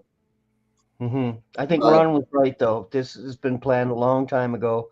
And I think at this point, I think they knew that everyone was going to see what they're doing at one point where they can't hide it anymore. Yeah, but it's it's all behind the surface and everything else. It takes someone like I've been following, and Adrien, obviously he's been following it a long time too, is that when you start to see all these different things, you can connect the dots. But otherwise you won't. It'll just be like one thing flies by you and another thing flies by you, and you don't see the whole big picture, right? Yep. And so that's it takes people who've been in the trenches for like decades in order to be able to see what's happening. And I posted, actually, Paul, that last thing I posted in the chat. Yeah. It says here, if you go to 940 of that video, we should watch that because that's the video of David Menzies. And at first you just, the average Canadian will look at that and they'll say, oh, those people, need to go to the psych ward, they're just crazy. But it's all another attack angle, right? It brought me to a general page with all different videos. It didn't give me did it? Video, yeah. Oh, that's because the hyperlink isn't going. You have to, I think it's not grabbing the whole thing as a hyperlink. I'll try to grab the whole thing here. Yeah. I might be able to yeah, do that's it. weird. I got a question for Ron. Is there, I know you probably do a lot of, what do you call community engagements, right? In BC, right? But what are the questions I want to, in Alberta? Well, this is where I'm at in Alberta as well too. See, we're starting this bridging divides with the farmers right now in regards to UNDRIP and then their land, their land acts, all these land acts that are coming through, and we're trying to give them education because honestly, when you actually talk about these things and these people don't know why they're coming with all these things, the first thing that they're going to start doing is blaming Native Americans. But the thing is, when we start giving them this education, they realize that we're in it together. It's not only the Native Americans. They say it's Native Americans, but we're losing too. And I think that it would be a very great thing if down the line you're considered talking to one of the organizers that we have, and that's Nikki, and she's with the farmers, Barhead and Lethbridge, Red Deer and all these things, and we're planning this route where we're actually doing a 2-hour engagement all the way through, so that way we give information to the farmers because we have to start at a municipal level for them to actually understand because. Really, they don't know nothing about politics. They don't, Yeah, people don't know about this. And one of the things I tried doing is because I'm outside of Calgary here, and then so the two counties around Calgary, the Rocky View and Foothills, and all the towns and everything else. I sent information to I'll post it in here. I'll grab it after I talk.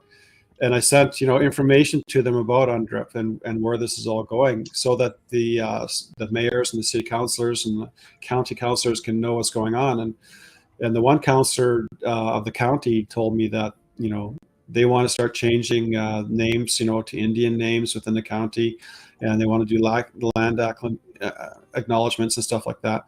And she says we're running blind. We have no idea what's coming down, right? So it's important to be able to educate these people, but the problem is that we have the counties and the towns actually are sub-corporations of Alberta, right? and we saw that with Chestermere, how the Alberta Ivor, what's his name? McIver? McIver, yeah. Yeah, McIver. He goes in there and he goes and toasts the mayor and 3 council members in Chestermere, right? And so this is where we have to go, and we have to get the Alberta legislature to know what's going on, because Danielle Smith will play a video. She's right in on this whole thing. She is, and that's where we're like. I mean, we're already getting talked to by officers in Ottawa.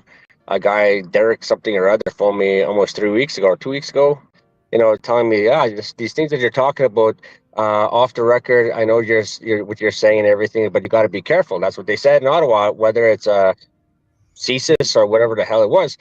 But now a lot of places that we even booked, they canceled. They canceled because a lot of the municipal people there, they said we can't have them here. We can't have them here. And why? Because it might ruin something that they're working towards. You know what I mean? You know what I'm saying? And our St. P is also getting involved in Kindersley in regards to one of the things that I was talking to about over there. And it's just, okay, I guess I'm not, they're really going to try to stop this shit in case we bring information. I mean, it can be really dangerous, Ron, and you know that. Yeah, yeah, I know. Just like exposing each individual chief councils and band councils, that are assuming that power position, that are carrying out that freaking agenda and brainwashing their people. Yeah.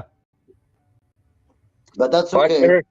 But there has to be something that we can do, even if it's a privatized, because we got the church out there in Barhead, I think it is. I don't know. I can't really say. I can't speak for Nikki. But we also are going to be a Sundry. We're going out to Red Deer. All these things that they're trying to, and the Lakota Sioux Nation up there as well too. They want to hear us and do a ceremony with us just to make certain, because they're starting to actually understand. Their elders are speaking to them, and that's a good thing. And then they said, this is not what it sounds like. This is actually what they were talking about in the 70s, and it's coming here now, right? So, well, an example of talking about that, there was Action for Canada, which is an organization out of BC started by Tanya Gaw, and she was going to speak on the island, Vancouver Island, about UNDRIP and the dangers of it. And it was an Indian chief in that area. I don't know the town, but basically put a lot of pressure on the venue, and everything else. And he basically says, you're not welcome on my territory. So that's where we're going with this stuff. That's what they did to me in Ottawa. They did that to me in Ottawa. As soon as I got there, I got invited by 21 chiefs to talk about Bill C-53. As soon as I got there, they would not allow me on that site. They handcuffed all my whole team. They got arrested. I was the only one, and there was one cop that phoned me, and he says, they're going to arrest you. Do not go towards Gatineau. Do not go east of the city. Just go straight out. And he directed me out. He says, because, that one cop, he directed me. And I got to say, there's some people that are there for you because they know what's going on. But like I said, yes, they do have, those chief and councils told me, this is not your territory. I said, no, the Cree Nation sent me to the House of Power for a reason. Now, Nancy Scanny sent me out to the House of Power for a reason. And this is why I'm here. I don't need I don't need your permission on your territory. And I'll tell you why. It's because whenever something happens, you guys say it's all about us. But whenever politics happens, it's not your territory. Go fuck yourself. No offense, but that's what I told them. So, Yeah, I can attest to that because I was part of promoting and helping this action where Adrien went to Ottawa and speak against Bill C-53, and they corrupted him and surrounded him, corrupted him, right? And I had a couple elders from the chiefs and councils in Ontario contact me because they know we're brothers, that they were offended that they came into their territories to speak. And I told them, that's the root cause problem of all your tribal problems. I am, how can you say you're not allowed to come here and speak in the name of the original people? Just because it's Ontario, this, that. Can you imagine where this is going to go? Yeah, I mean, if in Canada, you can travel around freely and everything else. You don't have to ask for permission from all these different bands, and that's where it's another way of just, doing the 15-minute city thing. Remember, like Adrien, when one of our friends, warriors of a tribe we know, tried to say you can't speak in Alberta in 6 treaty because he's the ambassador of the West. Oh, that guy, I don't Yeah, give two shits about him. you I know, said yeah, it. I called Yeah. him and told him bullshit. Stop fucking right now. So Paul, Neither here nor there. did that link work, Paul? That I It didn't. pasted? It didn't. You need to have to like redo it by itself or something. Really? Is it one of your videos on your No, it's YouTube? not. I don't. I'm just gonna see if I can. I'm gonna grab the link myself, and I'm just gonna put it in the browser here just to see if it'll work.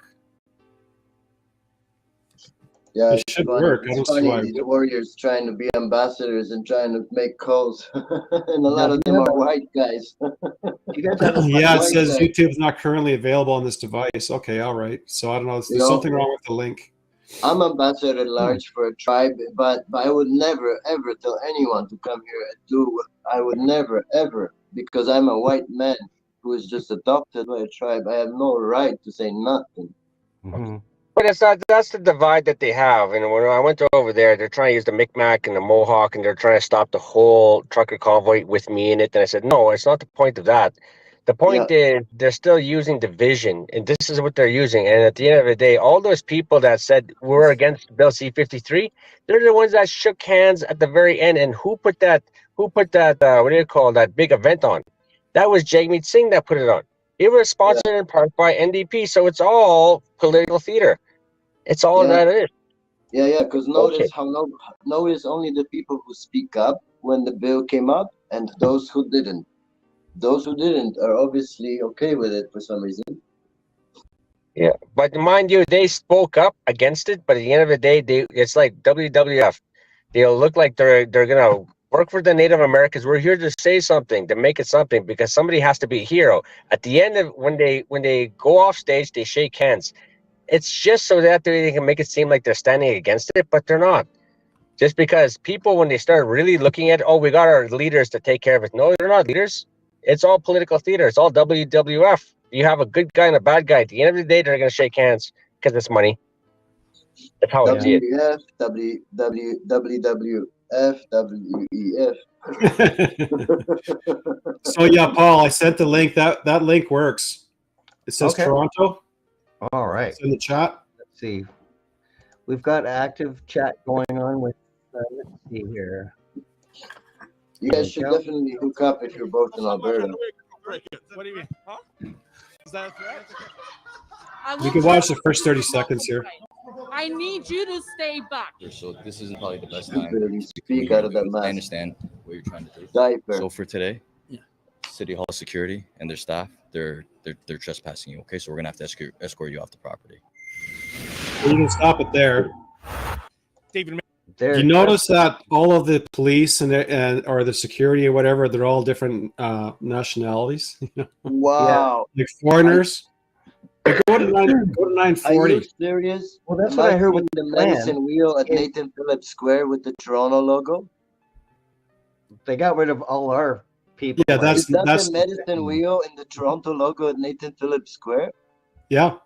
That's So insane. look at the back. You see all the text They're there? hijacking everything.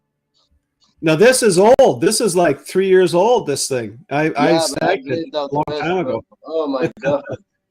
So go to 940. Yeah, 3 years old. Holy crap. Make everyone indigenous. Yeah, everyone. All right then. I'm indigenous. You are illegal here in my country, in my land. So you want to talk about these type of people? What do people? Okay. See, this is not something indigenous people say. We do not say that. Our arms are open to strangers. If they're cold, we'll take our coat off and put it give it to them. No That's charge. true. That That's is the who old we truth. are. This person here in a mask obviously works for the government because of the mask. You can tell right away that's their go-to. She look like she's North American native? No, not. She looks like African native. Yeah. What are you talking about? Well, that's a good question, ma'am. You have been the only one. David Menzies of this hockey. My land. How did I disrespect the land? I thought this was the public square. These people are my indigenous people. This is indigenous land. So what's These No, are again, freaks, man. These are freaks. She's claiming property over the people. These are my people. This is right downtown, man. You know, Yeah. this is where this is going to go. This is exactly grooming. And look at her fellow masker. Yeah. What's the rule that no, I guess, white people are allowed here? Not colonialism. Okay. Wow. I'm just trying to get educated, ma'am. Your state's indigenous. Okay, She colonialism has no knowledge. Colonialism is like an ideology. It's not a man or a woman. True. Yeah. Yeah. It's like Semitism. But see the narrative? Yeah. Like, wow. Yeah, and she doesn't doesn't have even much have of an any argument. wisdom to respond. There's not a lot of Yeah, play it a little bit more. Yeah. Indigenous land. What should I do then to respect the indigenous land? Respect our laws and respect the people that are in this sacred circle. Don't come in here and antagonize people and getting paid for it. That's why they're there. They pay you to do it. This is a sacred circle? Actually, That's like that is a bunch of. That is a drug district. I spent 12 years in Toronto, and back in the day when I was a bad boy, and that's where you get all the drugs and everything you want. Oh my God! No, go back there. Just play the very last because it's funny what David Menzies This says. is a sacred. Okay, listen. Tents made out of the elements of the petrochemical industry. Yeah. Oh, maybe. How you doing? Okay, that's it. Yeah. What an oh man, he has amazing comeback. Yeah. Yeah. It's not a sacred circle. It's No, petroleum industry. chemical tents, and From colonialism. yeah, the DP. The truest definition right there. Yeah, There the you go. DPs Yeah. are made from industrial chemicals. Wrapped in plastic. But you know, like I mean, that was shown, and it just flew over everyone's heads because I mean, no one, you know, thinks it's even a reality or any kind of like she's a crazy woman, and they're just a bunch of stupid people doing crazy things, you know. But it's not. It's an operation. She's an operative. Yeah. They all exist and they're still doing it. Remember that when the Mohawks were trying to do something September 20th? Remember that bogus thing with the red poster? That Nicholas got involved with, and that lady Linda from Missing Indigenous Women, you know, and they forged, you know, one clan mother we know her signature to get approval for the police to set up. That's one of those operations. Yeah, that's the whole thing with those fake clan mothers and those chiefs that happened with the trucker convoy. That was all fake. Yeah. It was all fake, and we figured that out. And we asked, and then it was what's his name again? I forgot his name. But neither here or there. That organization, where did it come from? Why were they saying these things with these big square circles of the white and everything like that? It's the same thing that they're doing. Are you talking about when they wanted to set the teepee up at the Ottawa? Is that what you're talking about? No, not the Ottawa thing. When they were trying to. I was talking about. Oh, that one. Okay, sorry. Yeah. I thought you were go on, agent. Go on. I thought you were talking about that. You know, when they were going to Toronto, they go stop the financial. What do you call it, district with West. Oh yeah. Well, that's a different thing. That's Save the Children. But I was talking about the Ottawa. When remember Big Bear put out that red poster first for someone, and then Nicholas started promoting it, and they were trying to set up a teepee in Ottawa, and that's one of those bogus operations. It is. We talked about that, Adrien, when it was in the legislative grounds. I think it was in Edmonton there with Pat King and the clan mother there. Do you want to maybe talk about that? Because that, to me, I thought, what's Pat King doing with a clan mother? And you know, clan mother Nancy is pissed off about everything because the money that they had, they taken it and used it for their trucker convoy. She said that was a lie. Everything that they did, they used us and they fucked off with that money. That's what she said. So she is pissed off with Pat King. She's pissed off with Kellyanne Wolf, and it is what it is. She was saying that this whole operation there's something to do with it. It doesn't smell right, she said. That's why I went to Clan Mother Nancy. But when you look at the whole issue as what she was bringing up, she was standing for the land and water. She wanted to talk to these things. And who took down that teepee? was Nolene Wildebron. And Nolene Wildebron, ironically, is Tamara Lich's grandmother, Chris Barber's grandmother. You know, all these people's grandmothers. Exactly. They're the Freedom Convoy grandmother. And then you start finding out that all these things were infiltrated by, you know, Maverick Party, which was liberalization. It was Yellow Vest movement, which was Peter Downing and everything like that. It was all constructed for political theater, and they needed to erect that emergency act. That's why I came anyways. But neither here or there, that's the reason why that they were bringing this up. They needed to instill these things to bring these laws in for the United Nations to take over the whole freaking land. That's what. Go ahead. Yeah, go ahead. Yeah. Sorry, finish. Well, with Edmonton there, with Kellyanne Wolf or Farkas or whatever, and Pat King, what was her idea there with the TP, and who started it? Where did it initiate from? Was it with Kellyanne? No, I think it was, they bring that up there because she wanted to talk about the treaties and talk about what was really going on with the water. Her idea is that something's coming. Coming for the water, and she was bringing these clan mothers out there to start talking about certain things that they had to talk about.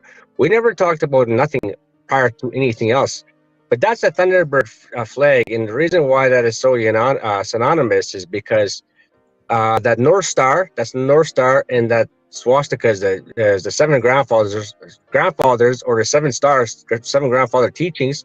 Every season it goes 45 degrees, 90 degrees, 90 degrees. That's what we believe in the Creed, the Dakota.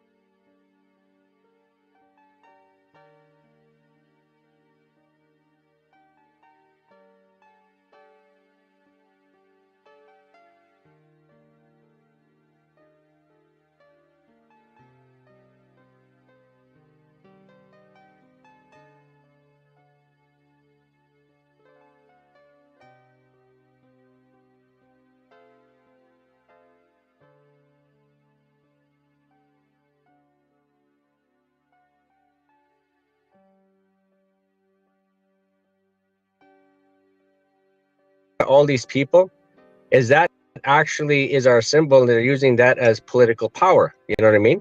They're using that to for politics. That's what they're using, and this is why we bring it back, is because the Thunderbird itself is the spirit of truth. So that's why we bring those up, and that's why she said it's time to fly it, because if these people, these Muniawak, that will not listen, we're going to have to bring back the power in our past, so that way we could all come together and understand things. So it was my mother who decided to bring the teepee down there and do this whole thing, or how did that work? I don't know who brought it up. It might have been Kellyanne, but all I know is that she bring the four clan mothers there. So I have an idea a little bit to add to it, because I did some digging into that. Remember, Adrien, right after Ottawa, when they left Ottawa, they went on what they called all the way to the west, the Great Canadian Tour, on a convoy, right? Mm-hmm. And that's how they ended up there at the ledge grounds with Grant Clement and Nancy, right? Yeah. And they were all fooled by these fake clan mothers like Rice Lander and given, you know, fake artifacts from tribes. And, you know, like all of them got these fake artifacts. J.D. Anderson was there, and they gave them all these fake, you know, buffalo pipes and turtles and all stuff that were not really legit. And it was like a whole operation, you know, that was driven by the government. Well, also Asmin Nation, you have to remember that. You know, Lean is a part of the Asmin Nation, United Nations, and everything. It's very, very intricate. It's very intricate, deeper than they think. Yeah, she also represented the Asmin at the time. You know who? Kay. Yeah. But at the same time, too, like I have to sit back. I have to set things like when we're talking about, you know, tribal councils of Saskatchewan or North Battleford, and we're looking at these things before we get to FSIN level. We actually, a lot of those elders, they sit there. There's something coming, and we know. That's what they always said, because they're lying. They come to our chiefs. They like Jagmeet Singh went to every freaking reservation with this ribbon shirt, and he's talking with all these chiefs. And guess what? Where did that $4 billion go? February 20th, 2020. It went to the Native American nation. $4 billion. Because they're buying out the chief and councils, and that's what they're doing. And then it has a lot to do with the NDP agenda and liberalized government, whether it's Justin Trudeau and Jagmeet Singh. They had that flash election right after 215. And we said that they're truckers. What's going on? You got to go around that whole place there because they're finding bodies. But the truth is, none of them have been digged up yet. They're using that as politics as well, too. Yes, they need actually, to have this.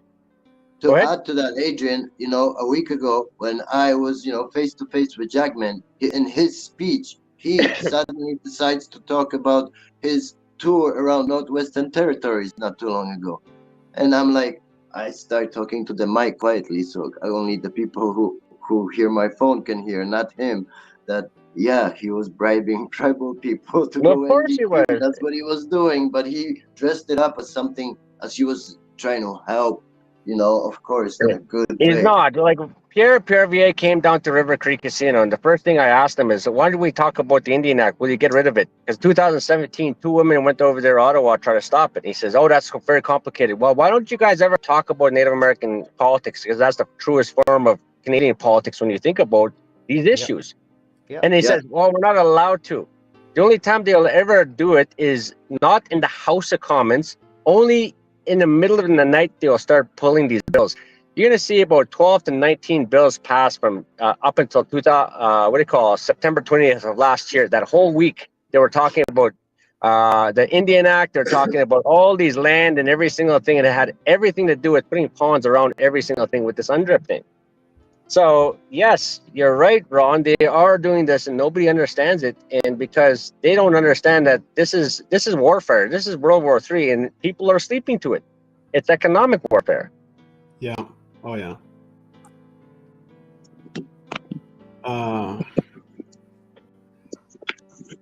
I sent another video link there. I guess it's private chat that I'm sending this to you, Paul? Yep. Maybe we could share these videos, publicly so people can watch them. But it's an old national Cree flag, by the way. I actually played this video. I played this video right at the beginning, but we can listen to it again if you like.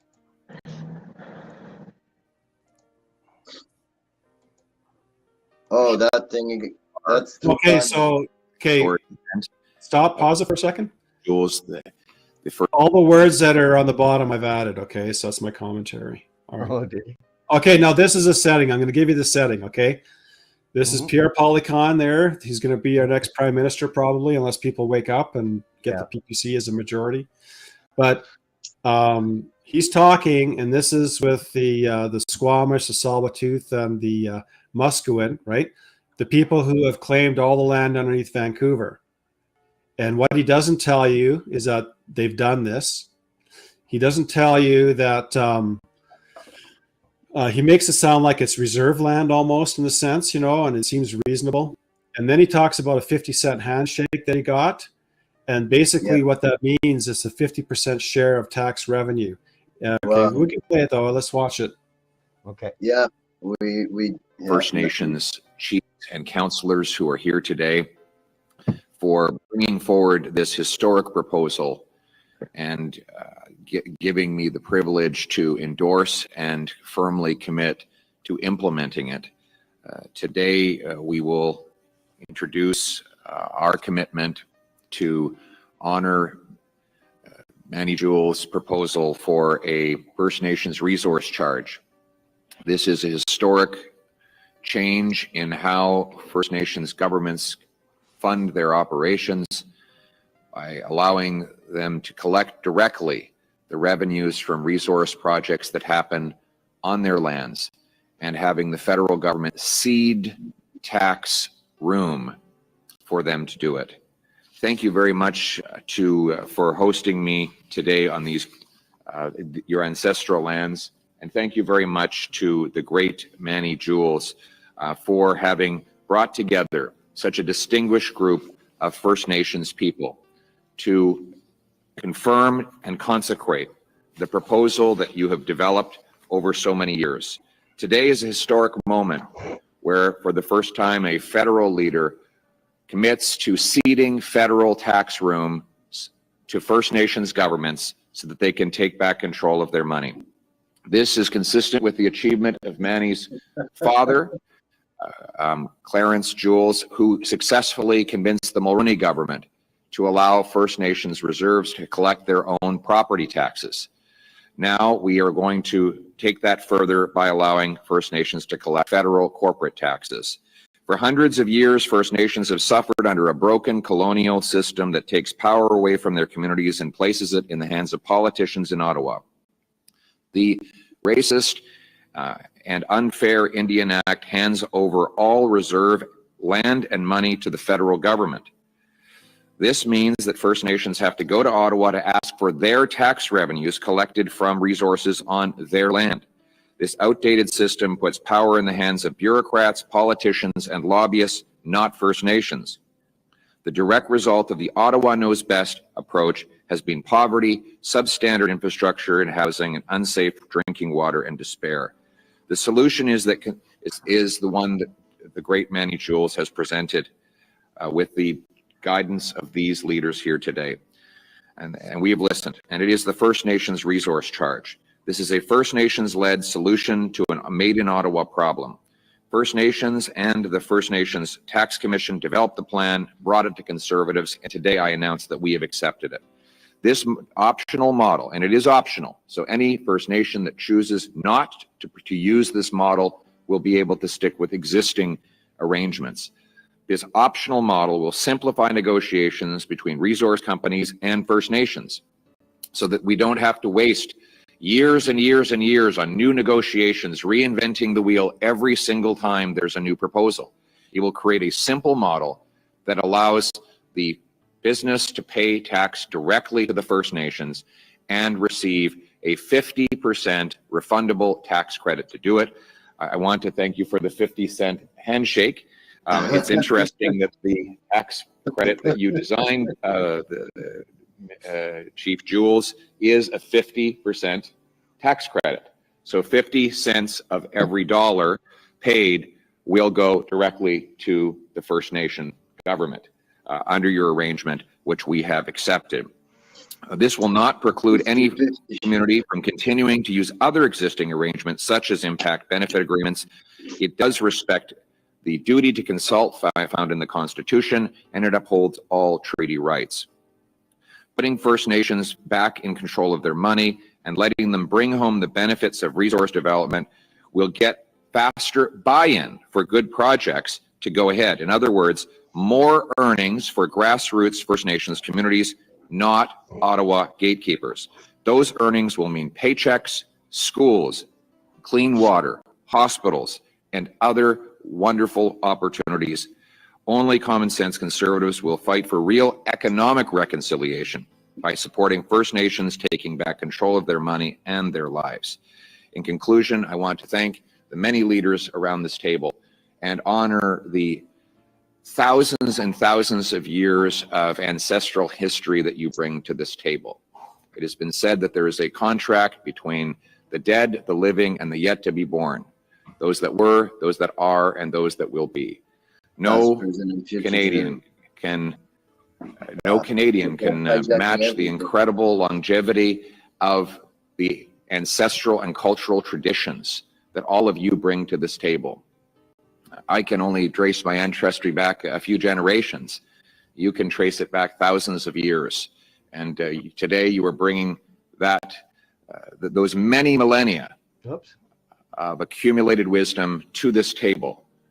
I believe that you have all the wisdom to make your own decisions and to run your own lives. I am but your humble servant, and I am honored to be here to serve with you today. Miigwech. Oh my God. Adrien, if I was you, I would be offended. He's patronizing the fucking Indians like crazy, and I can't believe they're buying that bullshit. I would be so offended, swear to God. But 50% will go to the debt, but 50% will be kept by the Ottawa keepers. Well, that just goes to show you, people say we have to vote for Pierre Poilievre in order to save Canada, right?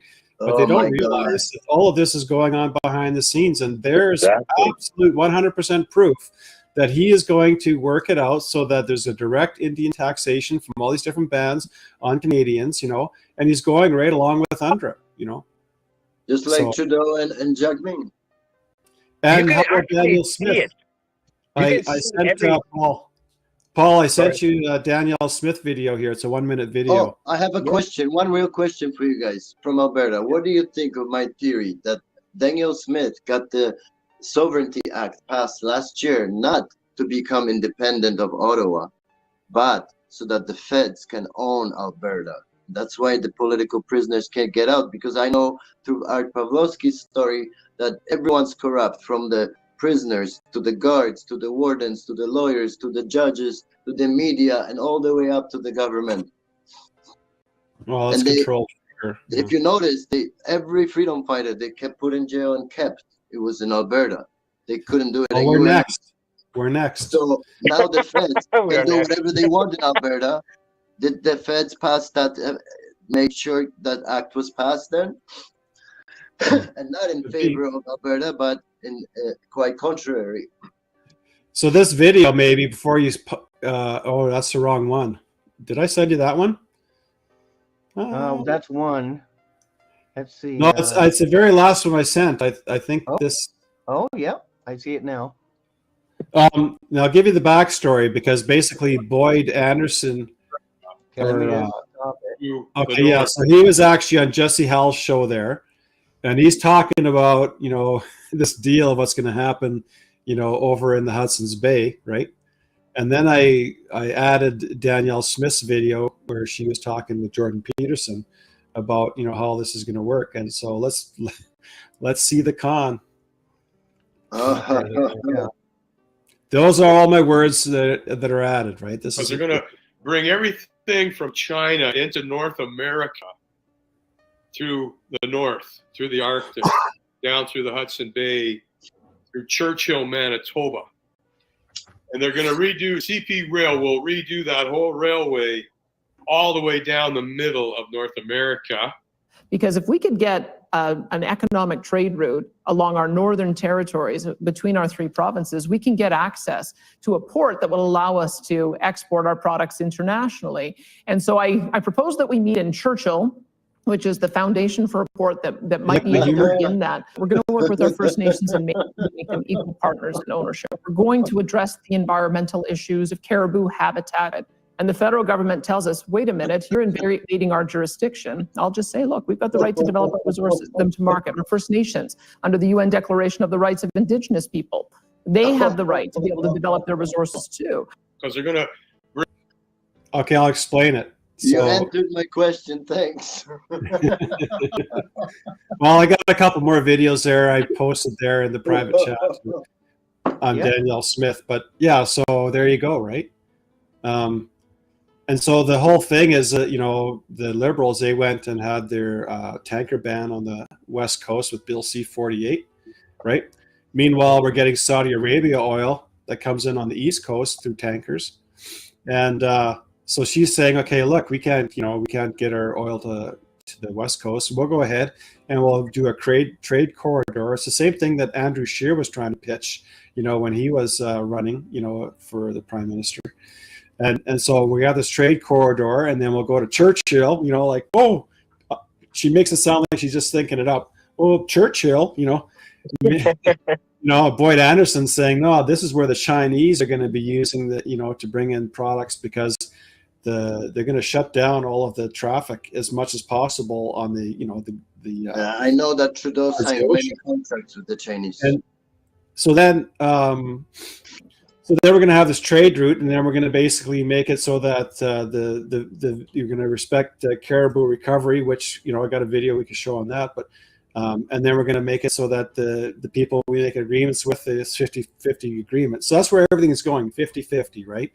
And then so we're going to go ahead and have this. Okay, so people say, yeah, you know, Albertans are saying, yeah, this is great. We're going to get our Alberta oil to, you know, Tidewater. Finally, yay, Danielle Smith to the savior, you know. And then she says, and we're going to use UNDRIP to do it. People don't know what UNDRIP is, you know, and so that's why I say the pipeline is to sell, but UNDRIP is the kill. right? BC, Alberta, Saskatchewan, and Manitoba, all of us should be saying, no, we don't want nothing to do with UNDRIP. Bill C-15 that the feds have brought down on us, we should fight that because that's a destructive instrument to our country, right? So there you go. That's why we're here on the truth table. I think it's important that we, like Paul, that you bring Kirk back, you bring us back, we keep this going because people need to see this and hear it. I look forward to it, sharing it. I mean, I don't know, Adrien, it's been such a long time, Ron, too. How do you get through to people? Even though it's dangerous, I don't care anymore.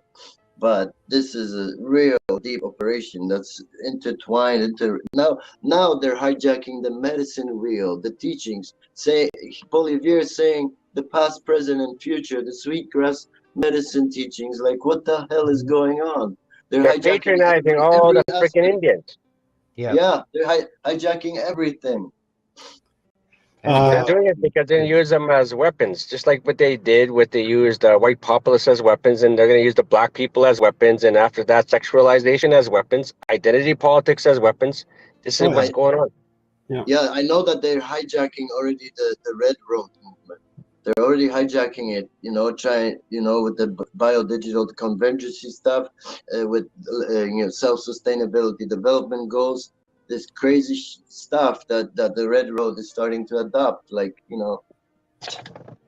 Okay, Paul, I sent another video there, and this is actually it's not that long. It's a few minutes long, I guess. But so when I was campaigning in northeastern BC, it's from Vaillant to Prince George all the way north and everything east in BC, okay?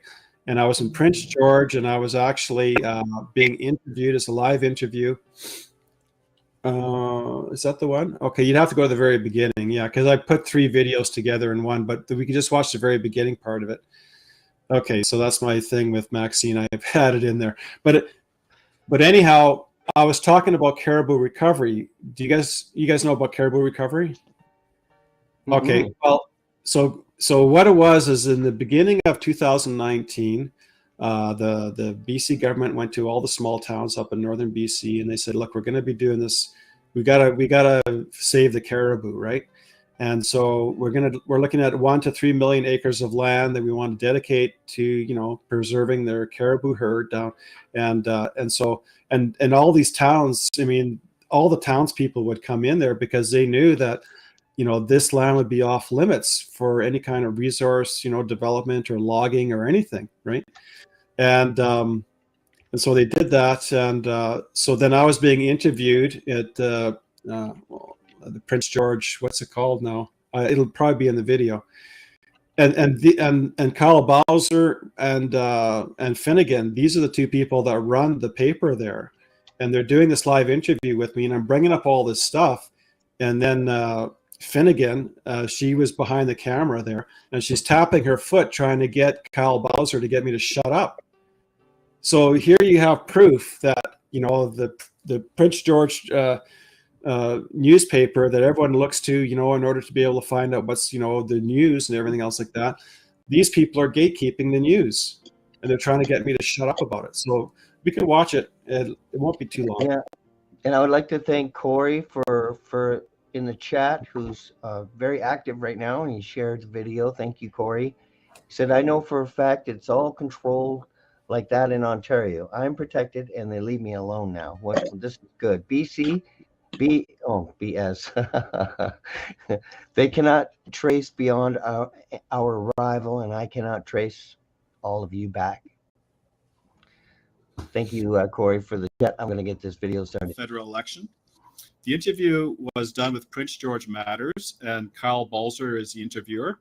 And I believe it was Jessica Fedigan who was manning the camera. I also went in and talked about caribou recovery and UNDRIP as well.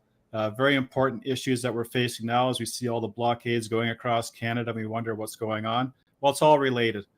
So go ahead and check that out. One thing you'll notice is that the person behind the camera was not quite liking what I was sharing, the red pilling I was doing. and you can hear some foot tapping telling Kyle to move it along. Another big issue is the whole thing with caribou recovery. Have you heard of it? Of course. Okay, caribou recovery. I mean, so this is from the federal government, and the whole there's an agreement, right? There's an agreement between the federal government, the BC government, West Moberly, and the Saulteaux Aboriginal bands in having over 1 million acres of land, and it could be 3 times that from what people have been telling me, in order to preserve a few thousand caribou, right? That's a huge, vast amount of, all the way down to Bry even, you know. So the whole premise is that you have to protect the caribou habitat to protect the species, to regrow the species or whatever. And it actually, within that agreement, it says to bring it up to numbers for ancestral Aboriginal harvesting activities. So what does that have to do with preserving caribou? They threw that in there. They're not talking about the real issues that kill caribou. Like the guys in Mackenzie were saying, when the caribou cross back and forth over the lake, they've seen 60 drop dead because one will fall in, the ice will break, and they'll fall in, and they're like sheep, they just keep on falling in. And the wolf population is going after the caribou. You got the hunters. I talked to a guy in Mackenzie, he says that we're not allowed to hunt grizzly bear, and the grizzly bears are going after the caribou. So, and really for the habitat, it makes no sense. If you're going to go ahead and drill a well, it's not going to kill a caribou. The caribou will just move away. And the caribou are only in certain small sections. They're not over a whole 1 million acres. So it's just really a land grab is what it is. And it's very interesting that in that agreement, if I can just pull it up here real quick. First foot tap. It says something that's really bizarre because, I mean, what does this have to do actually with preserving caribou? And it actually goes into a far greater issue. And you want to? Yeah, it's almost done. Oh, go ahead. Oh, I was just pausing it so anyone watching can stop the video and read it. Read it to you here real Oh, yeah, quick. a little more time.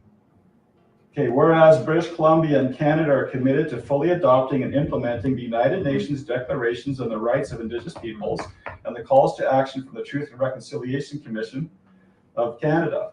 Okay, so in UNDRIP, I was given this. This is UNDRIP right here. And I'll tell you something that Article 26, and I'll be finished. Try to keep this moving along. Yeah, I will. Indigenous peoples have the rights to the lands, territories, and resources for which they have traditionally owned, occupied, or otherwise used. Okay, so it's very open. Wow, did your interviewer just say, let's try to move this along? Yeah, move it along. And then later on, he asked me, because I said I threw out the TV 35 years ago or whatever, and he says, well, how are you going to keep up with the news if you don't have a TV? That was more important to him, you know, to make me look bad like a fool. And here I'm bringing very cutting edge information. I mean, this is like no one knows this stuff, right? Yeah, so. And actually, this video, actually, if it goes on, I put 3 videos together, and the next video is actually the debate for the election, and Maxime Bernier was able to get in there on the national stage, and they asked specifically about UNDRIP. I don't know if you guys want to watch that, but I added my comments in there too. Only an interviewer with an agenda would push the person talking, giving the information. We got to move this along. We got to move forward here. Well, that's because Fedigan, she was tapping her foot like a mad woman, and I'm trying to concentrate, trying to figure out what I'm going to say. I'm trying to, do this, and her foot's tapping, and like hell, Wow. Good job, Ron. That's And good job. I made a video on this. It's on my YouTube channel. I recommend everyone go and see it. Go search Ron Vaillant, or you can go PPC and then a space and Ron V. It's absolutely critical that everyone watches this video and watch Agenda 21 video. All right, we're gonna move it along here. Yeah. Okay. Yeah, it's been a long time. We should wrap it up. But watch the video. I mean, if you can send these links or whatever to in the chat room or whatever, so people can grab them. Yeah, absolutely. I can do that after. Ron, I got a great contact with these farmers out here that want to know about this stuff and how it actually pertains to what's going on with them. Maybe I could get your phone number and talk to Nikki with Barhead, Farmers Association, and all these people, because they are actually starting to wake up, because they realize that all these acts are coming in. There's nothing you can do, They just need some information, and it seems like you got a lot of this information as well too. I'm standing from my side of the Cree Nation where I'm sent with Clamor and Nancy and everything. But when it comes down to this kind of stuff, where we're bridging these gaps, they need to hear these things. They really do. Yeah, well, they do for sure. I mean, I've been screaming it for 4 years, man. I mean, and I don't think nobody was ever ready for that until they got, let's just say, affected.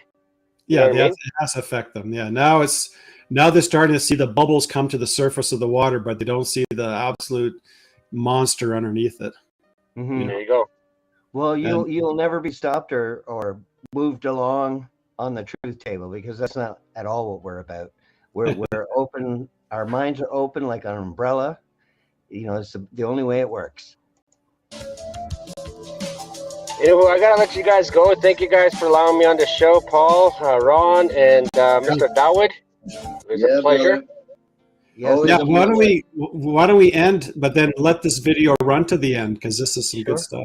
Okay. All right. Thank you, Ron, for coming on. Dawood, Yep. Adrien, the Truth Table will be back on next Sunday, and topic to be announced. And I hope to see you again, Ron and Adrien, of course, the regular guests, and so is Dawood. Thank you. And thank you very much, guys. I'll play this video out. And this video here, the comments again are mine. Look at okay. And then it's interesting because the very last video is a video talking about, it's basically a UN video talking about where things are going to go. It's a comic. It's actually, anyhow, yeah. We're in wild times, people, and we're under attack.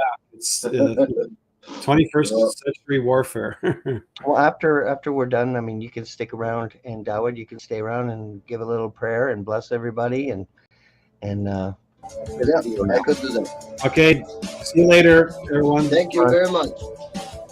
See you soon. I'll stick around. That's time for this section of the debate. The open debate is over, but we continue on our theme of Indigenous affairs. We have a question from an audience member here in Gatineau, Natasha Beatty. Go ahead, Natasha. Good evening.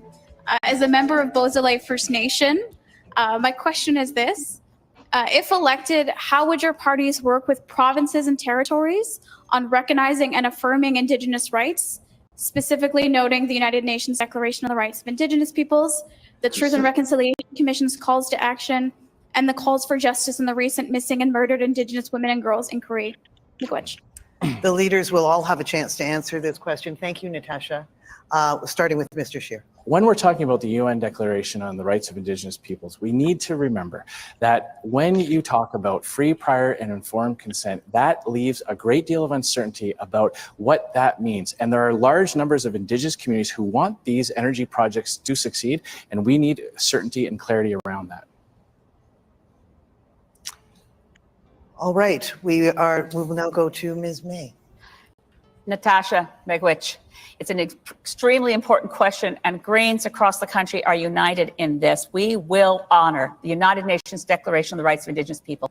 It must be brought into law in this country, and our existing web of laws and regulations, which were properly described by the inquiry on missing and murdered Indigenous women as constituting structural violence, must be reviewed and brought up to the standard of the United Nations Declaration. We must bring in the recommendations of the inquiry into missing and murdered Indigenous women and girls and the calls to action of the Truth and Reconciliation Commission. It's not a short-term project. It is on us as settler Canadians to bring justice. Mr. Boncho. Yes, we also support the Declaration of the United Nations on the Rights of Indigenous People. I do believe, and I've spent the most beautiful moments of this campaign with people from the First Nations. They are nations, as well as Canada is a nation and Quebec is a nation. And a nation does not put its culture, its language, its heritage in the hands of another nation. So what they ask for, and they have to ask because we are not, we are no better than they are to represent themselves, is that all those reports and inquiries and declarations bring something real and respectful for them. Mr. Trudeau. Thank you, Natasha, for your question. We have moved forward on reconciliation in ways that no previous government has been able to, but I am the first to recognize there's much more to do. We lifted 87 long-term boil water advisories, and we are on track to lifting the 50 more, but we're continuing to invest in communities on the issue of child and family services. We recognize the tribunal's ruling that says that children need to be compensated, and we will be compensating them. We also want to move forward with Grassy Narrows with the community on a treatment center, and money is not the objection to investing in what they need in that treatment center. Thank you, Ms. Bernier. No other leader is ready to build a new relationship with our First Nation. They all support the status quo, but the system is broken.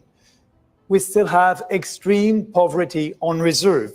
We need a bold reform, and we are the only party that will try to implement property rights on reserve and also establish a new relationship based on self-reliance for these communities. We need to build a new system, working with them, but that's not what they want, because we cannot fix the system right now if we don't do a bold reform, and we are ready for that. Mr. Singh. Thank you so much for your question. Really, it's a matter of respect and dignity. All of the issues that you've raised come down to that basic question of respect and dignity. And one of the first things we would do, we wouldn't take Indigenous kids to court and challenge a decision that says they were willfully and recklessly discriminated against. We wouldn't do that. We would immediately address issues of justice. That means implementing all the recommendations from the reports that are so powerful and have a guideline towards solving the problems. We make sure there's clean drinking water. I don't accept any excuses why we can't in 2019. We make sure that we implement clean housing, good quality housing, and education and welfare services. We can do these things.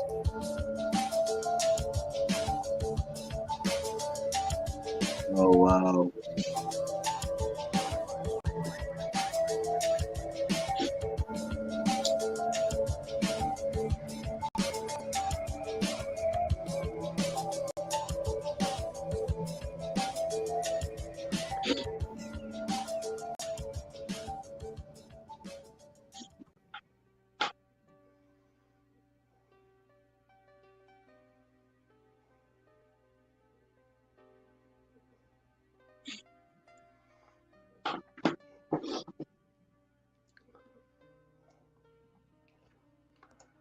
Agenda 21 is the action plan. It's the blueprint to inventory and control all land, all water, all plants, all minerals, all animals, all construction, all means of production, all information, all energy, all education, and all human beings in the world.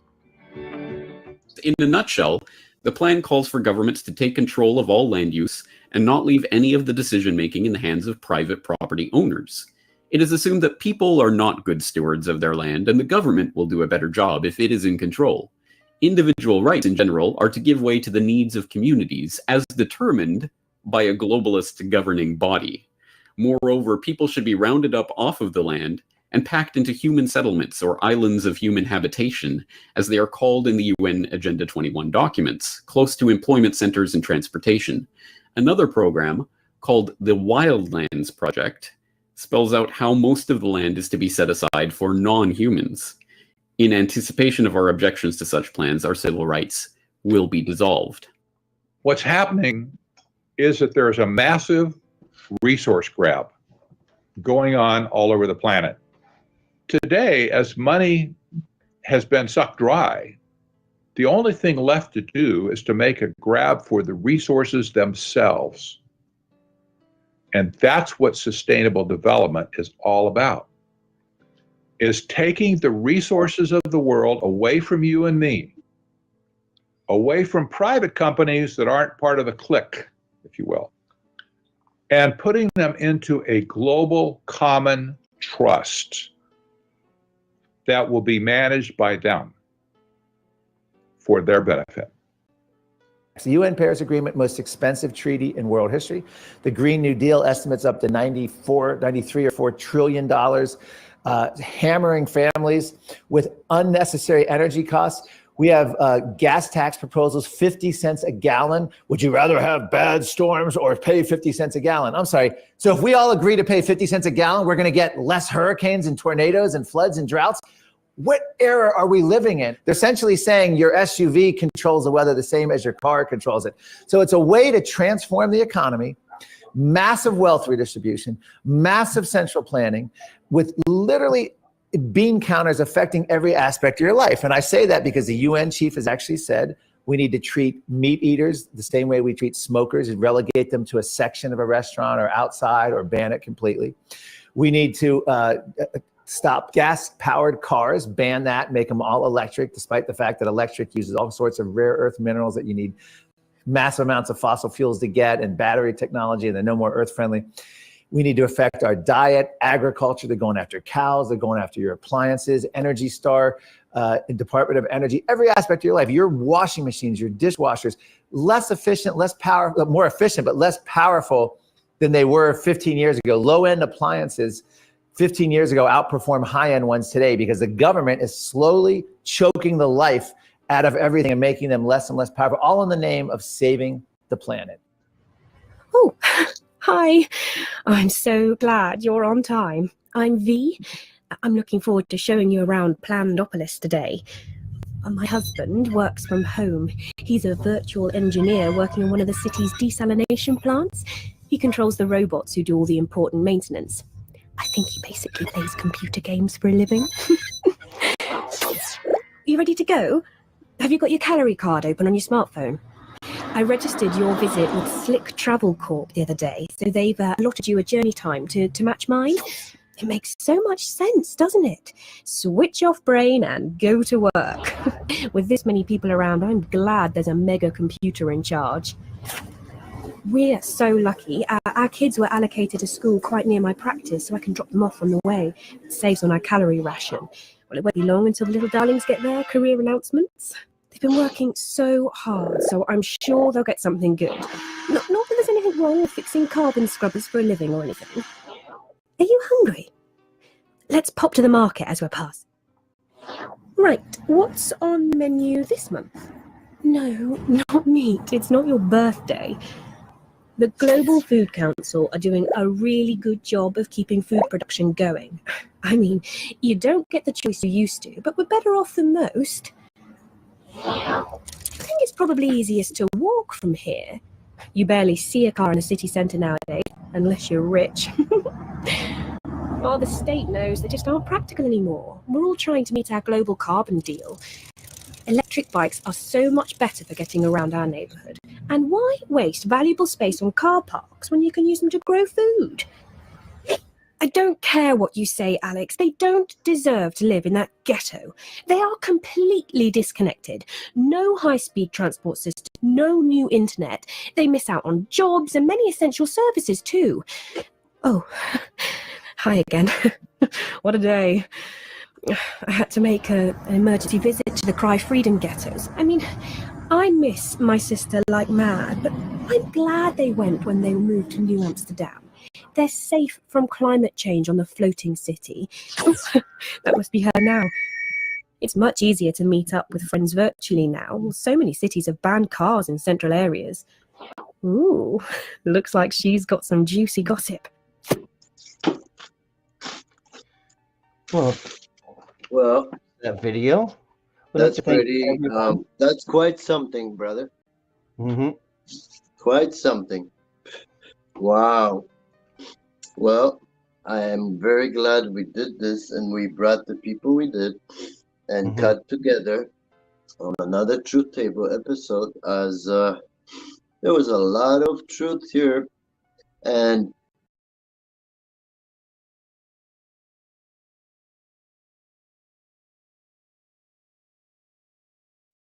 Just when I thought I was out, they pulled me back in. everybody's perspective. Yes, sir. And so it is. So we end up with prayer, huh? Let me light some secret medicines. And are you ready? Should I start? Brothers and sisters, we always begin with Great Spirit, God, humility and gratitude, sacred balance, sacred medicines, tobacco down, sacred smoke and praise, God, Great Spirit. We thank you for all your gifts that you give us every day, Great Spirit. We thank you for the wisdom you pour in. We thank you for humility, love, truth, honesty, courage, and respect, and gratitude. Gratitude. Like our brother, Chief Thunderchild Adrien says, cowboys and Indians, all alike, come together and unite, end this political and racial divide. Let us open our minds and hearts to the truth as we rise in truth, as it is one of the 7 grandfather teachings and one of the principles and values we live by on this spiritual path.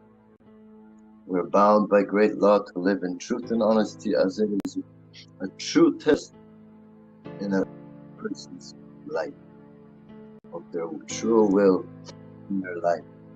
Truth and honesty. Let us keep speaking the truth, blessings of love and protection, understanding and forgiveness, as we keep speaking our truth. Keep speaking your truth. Rise in truth and be the light that leads people out of that confusion. I love you all. As we welcome new endings and wind down the day, sun is going down, new endings. We get ready for new beginnings as we connect with all life all the time. I love you. Hi. Thank you, Dawid. You're And very it's true. welcome. Thank you. The Truth Table is based on love, seeking the truth, sharing the truth, collective reasoning, and putting our minds together to reach a consensus.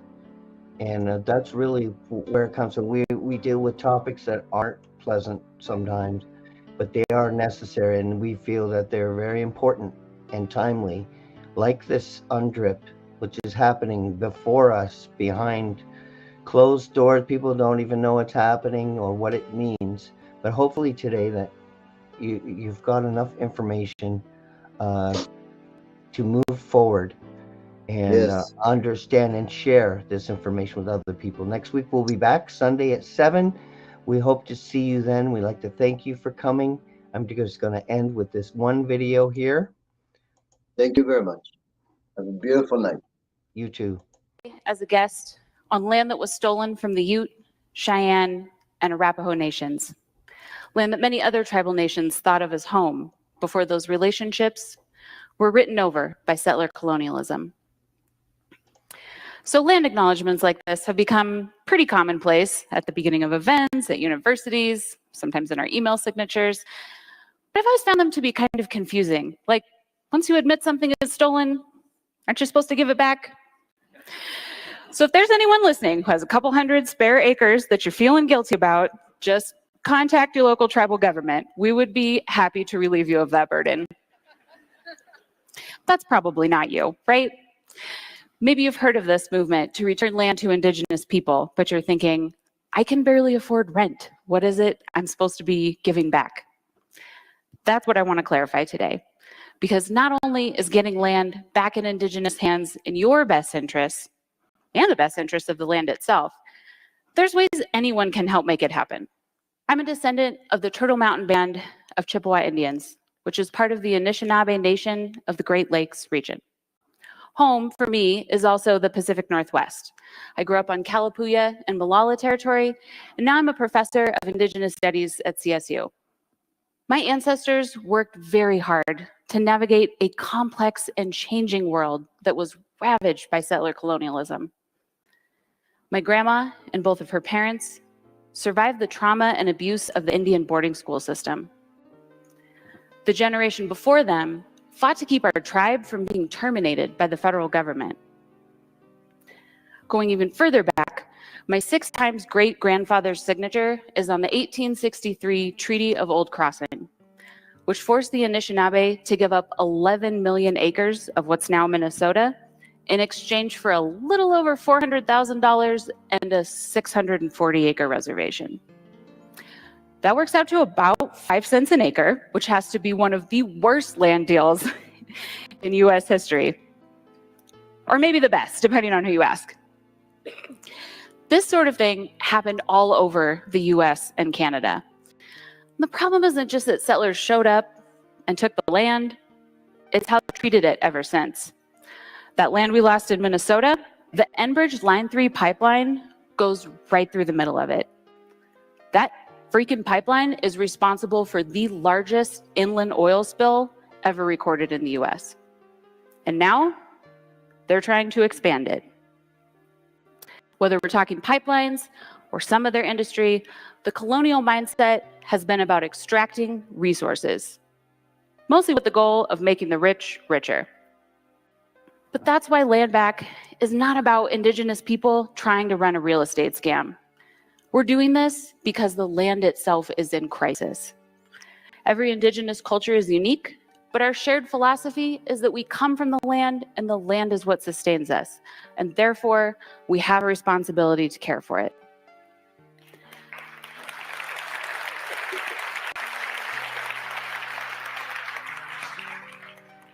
Land back is about reasserting Indigenous relationships with the land. Relationships that are based on tens of thousands of years of hands-on experience taking care of our homelands. If you've ever tried your hand at farming or gardening, you know that land management takes more than just showing up with good intentions. Globally, Indigenous people are really good at managing for biodiversity and resilient ecosystems. That's because we've had generation upon generation to test out what works and what doesn't. There's tons of evidence and examples to back this up. One recent study showed that Indigenous people make up just 5% of the global population, but we're managing nearly half the areas on Earth that are protected for conservation or still support intact ecosystems. In the United States, tribal nations have reintroduced endangered species, even when the government said it wouldn't work. So in the Northwest, where I grew up, most of the big rivers have been dammed, which makes it super hard for salmon to survive, and many runs have gone extinct. So back in the 90s, the Nimiipuu people told the state of Idaho, hey, we'd like to bring coho salmon back to the Snake River. The state fish and wildlife guys were like, I don't think so. But the tribe did it anyway. They got eggs that one of the hatcheries was gonna throw away, incubated them, and basically snuck the fish back into the river. And now they're doing so well that the state has reopened the sport fishery, and the tribe is reintroducing coho to a bunch of other rivers. Same thing with buffalo. Back in the 1800s, when the railroads were going in and Native people were literally being kicked off the land at gunpoint, buffalo were nearly exterminated because they thought that would make it easier to subdue the tribes who depended on them. So get this, most of the buffalo that you see today in zoos or wildlife reserves are actually descended from conservation herds that Native people protected back then. And now, the Blackfeet Nation is bringing free-ranging buffalo back to their homeland in Montana. We're also pretty good at cleaning up the ecological messes caused by colonialism. The town of Eureka, California was like, okay, we're ready to give some land back. I know it's culturally a really important place to you. Oh, and by the way, it's a Superfund site, so it's hella polluted. Good luck with that. And the Wyatt tribe said, great, we'll take it. And now they're in the process of successfully remediating the site. They've removed tons of trash and contaminated soil.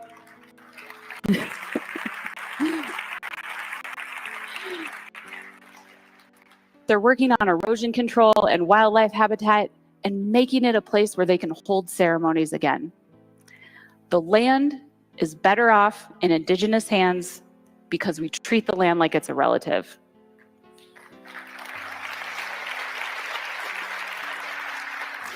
Even our youth know how this works. So I run a summer camp for Native kids where we talk about Indigenous science and how we relate to the land. So last summer, after the camp wraps up, Henry's mom calls me. He's one of the campers, he's 6. And she says he's had a falling out with his best friend. They were playing outside and the friend, who's not Native, was squishing grasshoppers for fun. Henry tried to stop him and the friend said, they're just bugs, it doesn't matter. But Henry told him, they're not just bugs, they're our relatives, and you can't kill them. So that was the summer I had to learn how to keep grasshoppers from eating my garden with garlic spray, because every time I went to use pesticides or something that would kill them, I thought of Henry and what kind of future we might have if he actually lived like that. Land Back is about radically rethinking how we relate to the land and other living beings. So look up whose land you're on. Some tribes, like the Ohlone and Duwamish, have a way for you to pay a voluntary land tax on their website as a way to recognize that you're a guest on their homeland. Way easier than dealing with the IRS. Or maybe you do own land, but you need to live there for now. You can set up a bequest in your will so that your estate goes back to the tribe. I'm not saying that any of this is easy. Unsettling is hard work, especially in places where Indigenous people were removed or erased. That absence tends to be papered over with the myth that colonialism worked, Native people disappeared, so there's nothing to worry about. But when I look at my own family's history, the government that took our land and outlawed our ceremonies, the boarding schools that took our language, the epidemic of sexual violence that has touched nearly every Native woman in my family. All of these concerted efforts to end the story of us as Anishinaabe people.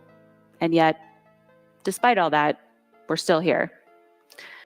Our survival as Indigenous people is a miracle. And the point of miracles is that they inspire action. I think if we're honest as human beings, we know that this path we're on is both morally untenable and ecologically unsustainable.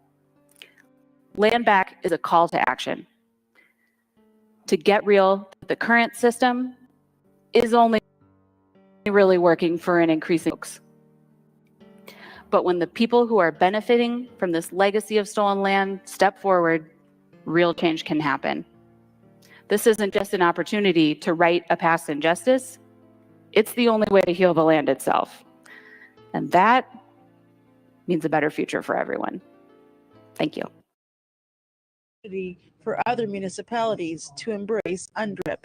It's really important for all municipalities to BC that has its own UNDRIP legislation to really embrace these kinds of plans on how they will align themselves with those principles. So for example, I was speaking to somebody earlier here who was a part of the plan making, and they're talking about going from where you are today, which is at the very beginning of the plan, to eventually talking about something like taxation sharing. So how do you begin to share that wealth that is being generated from the lands with the people who the land belongs to, the original peoples?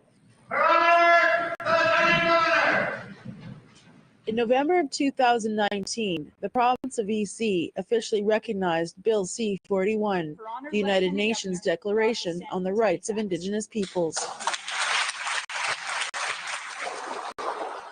And since 2014, Vancouver has been known as a city of reconciliation.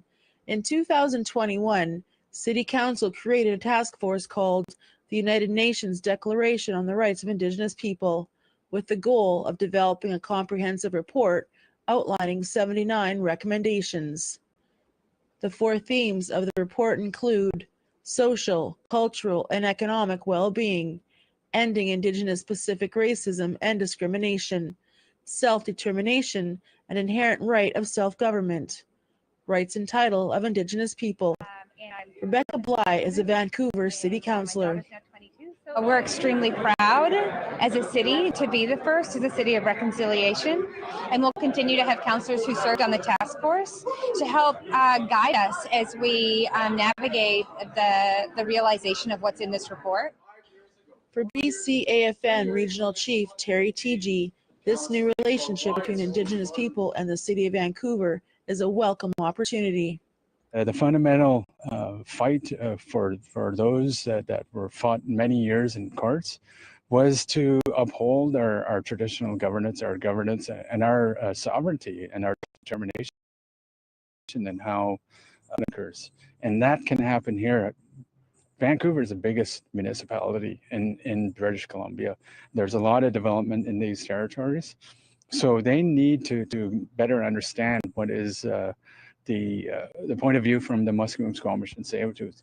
And I think that's a real significant step today to implement UNDRIP. The landscape in relationship to Indigenous peoples is complex. There's one story that is about the denial of Indigenous place and governance in this land. When Indigenous peoples first encountered Europeans, there was a nation-to-nation relationship, a meeting of equals, where there was mutual respect and the pursuit of common goals. As we went through the 19th century, we found that those goals were eroded, and the nature of the relationship was one of sovereign to subject. And that places Aboriginal peoples in Canada in a subject to sovereign relationship, much in the same that citizens under the Charter are in relationship to the federal government as their sovereign. Yet the theory explaining how this works in both these cases becomes quite different, because the history of Indigenous peoples is not collapsible to the history of citizenship in Canada. Canada has never yet recognized an Aboriginal right to self-government, unlike, for example, in the United States. And the reason is because the court has interpreted the Aboriginal rights so narrowly, has to be a custom, tradition, or practice. And that an argument that you have an Aboriginal right to self-government is seen as too broad in scope for the court to even be prepared to recognize, because they've defined the rights so narrowly. UNDRIP changes Canada's relationship with Indigenous peoples in terms of the duty to consult by saying that the honor of the Crown, which is a part of the legal duty to consult, must involve the free, prior, and informed consent of Indigenous peoples. What that means is that when the Crown is exercising its powers to develop, that it has to ensure that honor involves the free will or the participatory actions of Indigenous peoples in that goal. UNDRIP is a mechanism for recognizing self-determination of Indigenous people. This has been a long-fought effort to have states acknowledge that Indigenous people have governance, have laws, have relationships with their lands and territories, and have never given up those laws or governance systems or special relationships with lands, territories, and waters. And I think that's really what the Declaration is seeking to do. It's just creating space for Indigenous people to be able to live according to their own legal traditions and make decisions about their lives in a way that best reflects their individual needs. The harder part is what the federal government in particular should continue to do or should not continue to do in light of the fact that the United Nations Declaration guarantees a right of self-determination, entitling Indigenous communities properly organized to govern themselves in whatever fashion suits them best. But it is to their advantage in my mind to look to the UN Declaration as a means of placing renewed emphasis on that very old struggle, and to try to, in a certain sense, leverage the arguments that are built within that document as a set of norms that move away from the colonial heritage of the Canadian constitutional order and how it's built in, and give us means to critique and point to the problems in our constitutional order that have become hidden in plain sight. And that's what's important about the Declaration. It lays out for states and state governments and other humans, this is what Indigenous people want to be respected for.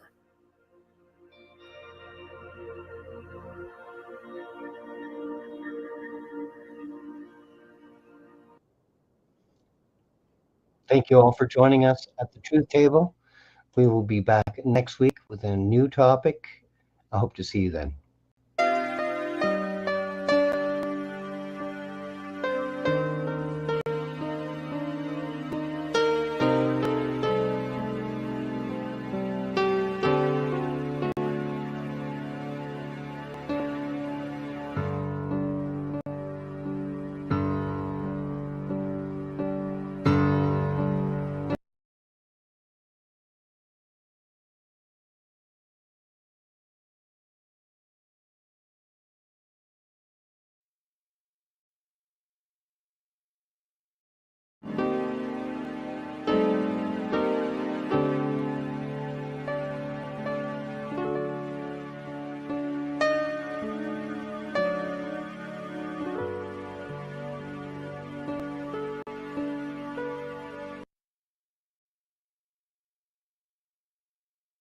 having met with the owners of Canada over the course of the campaign last several months, it's not for sale, won't be for sale ever.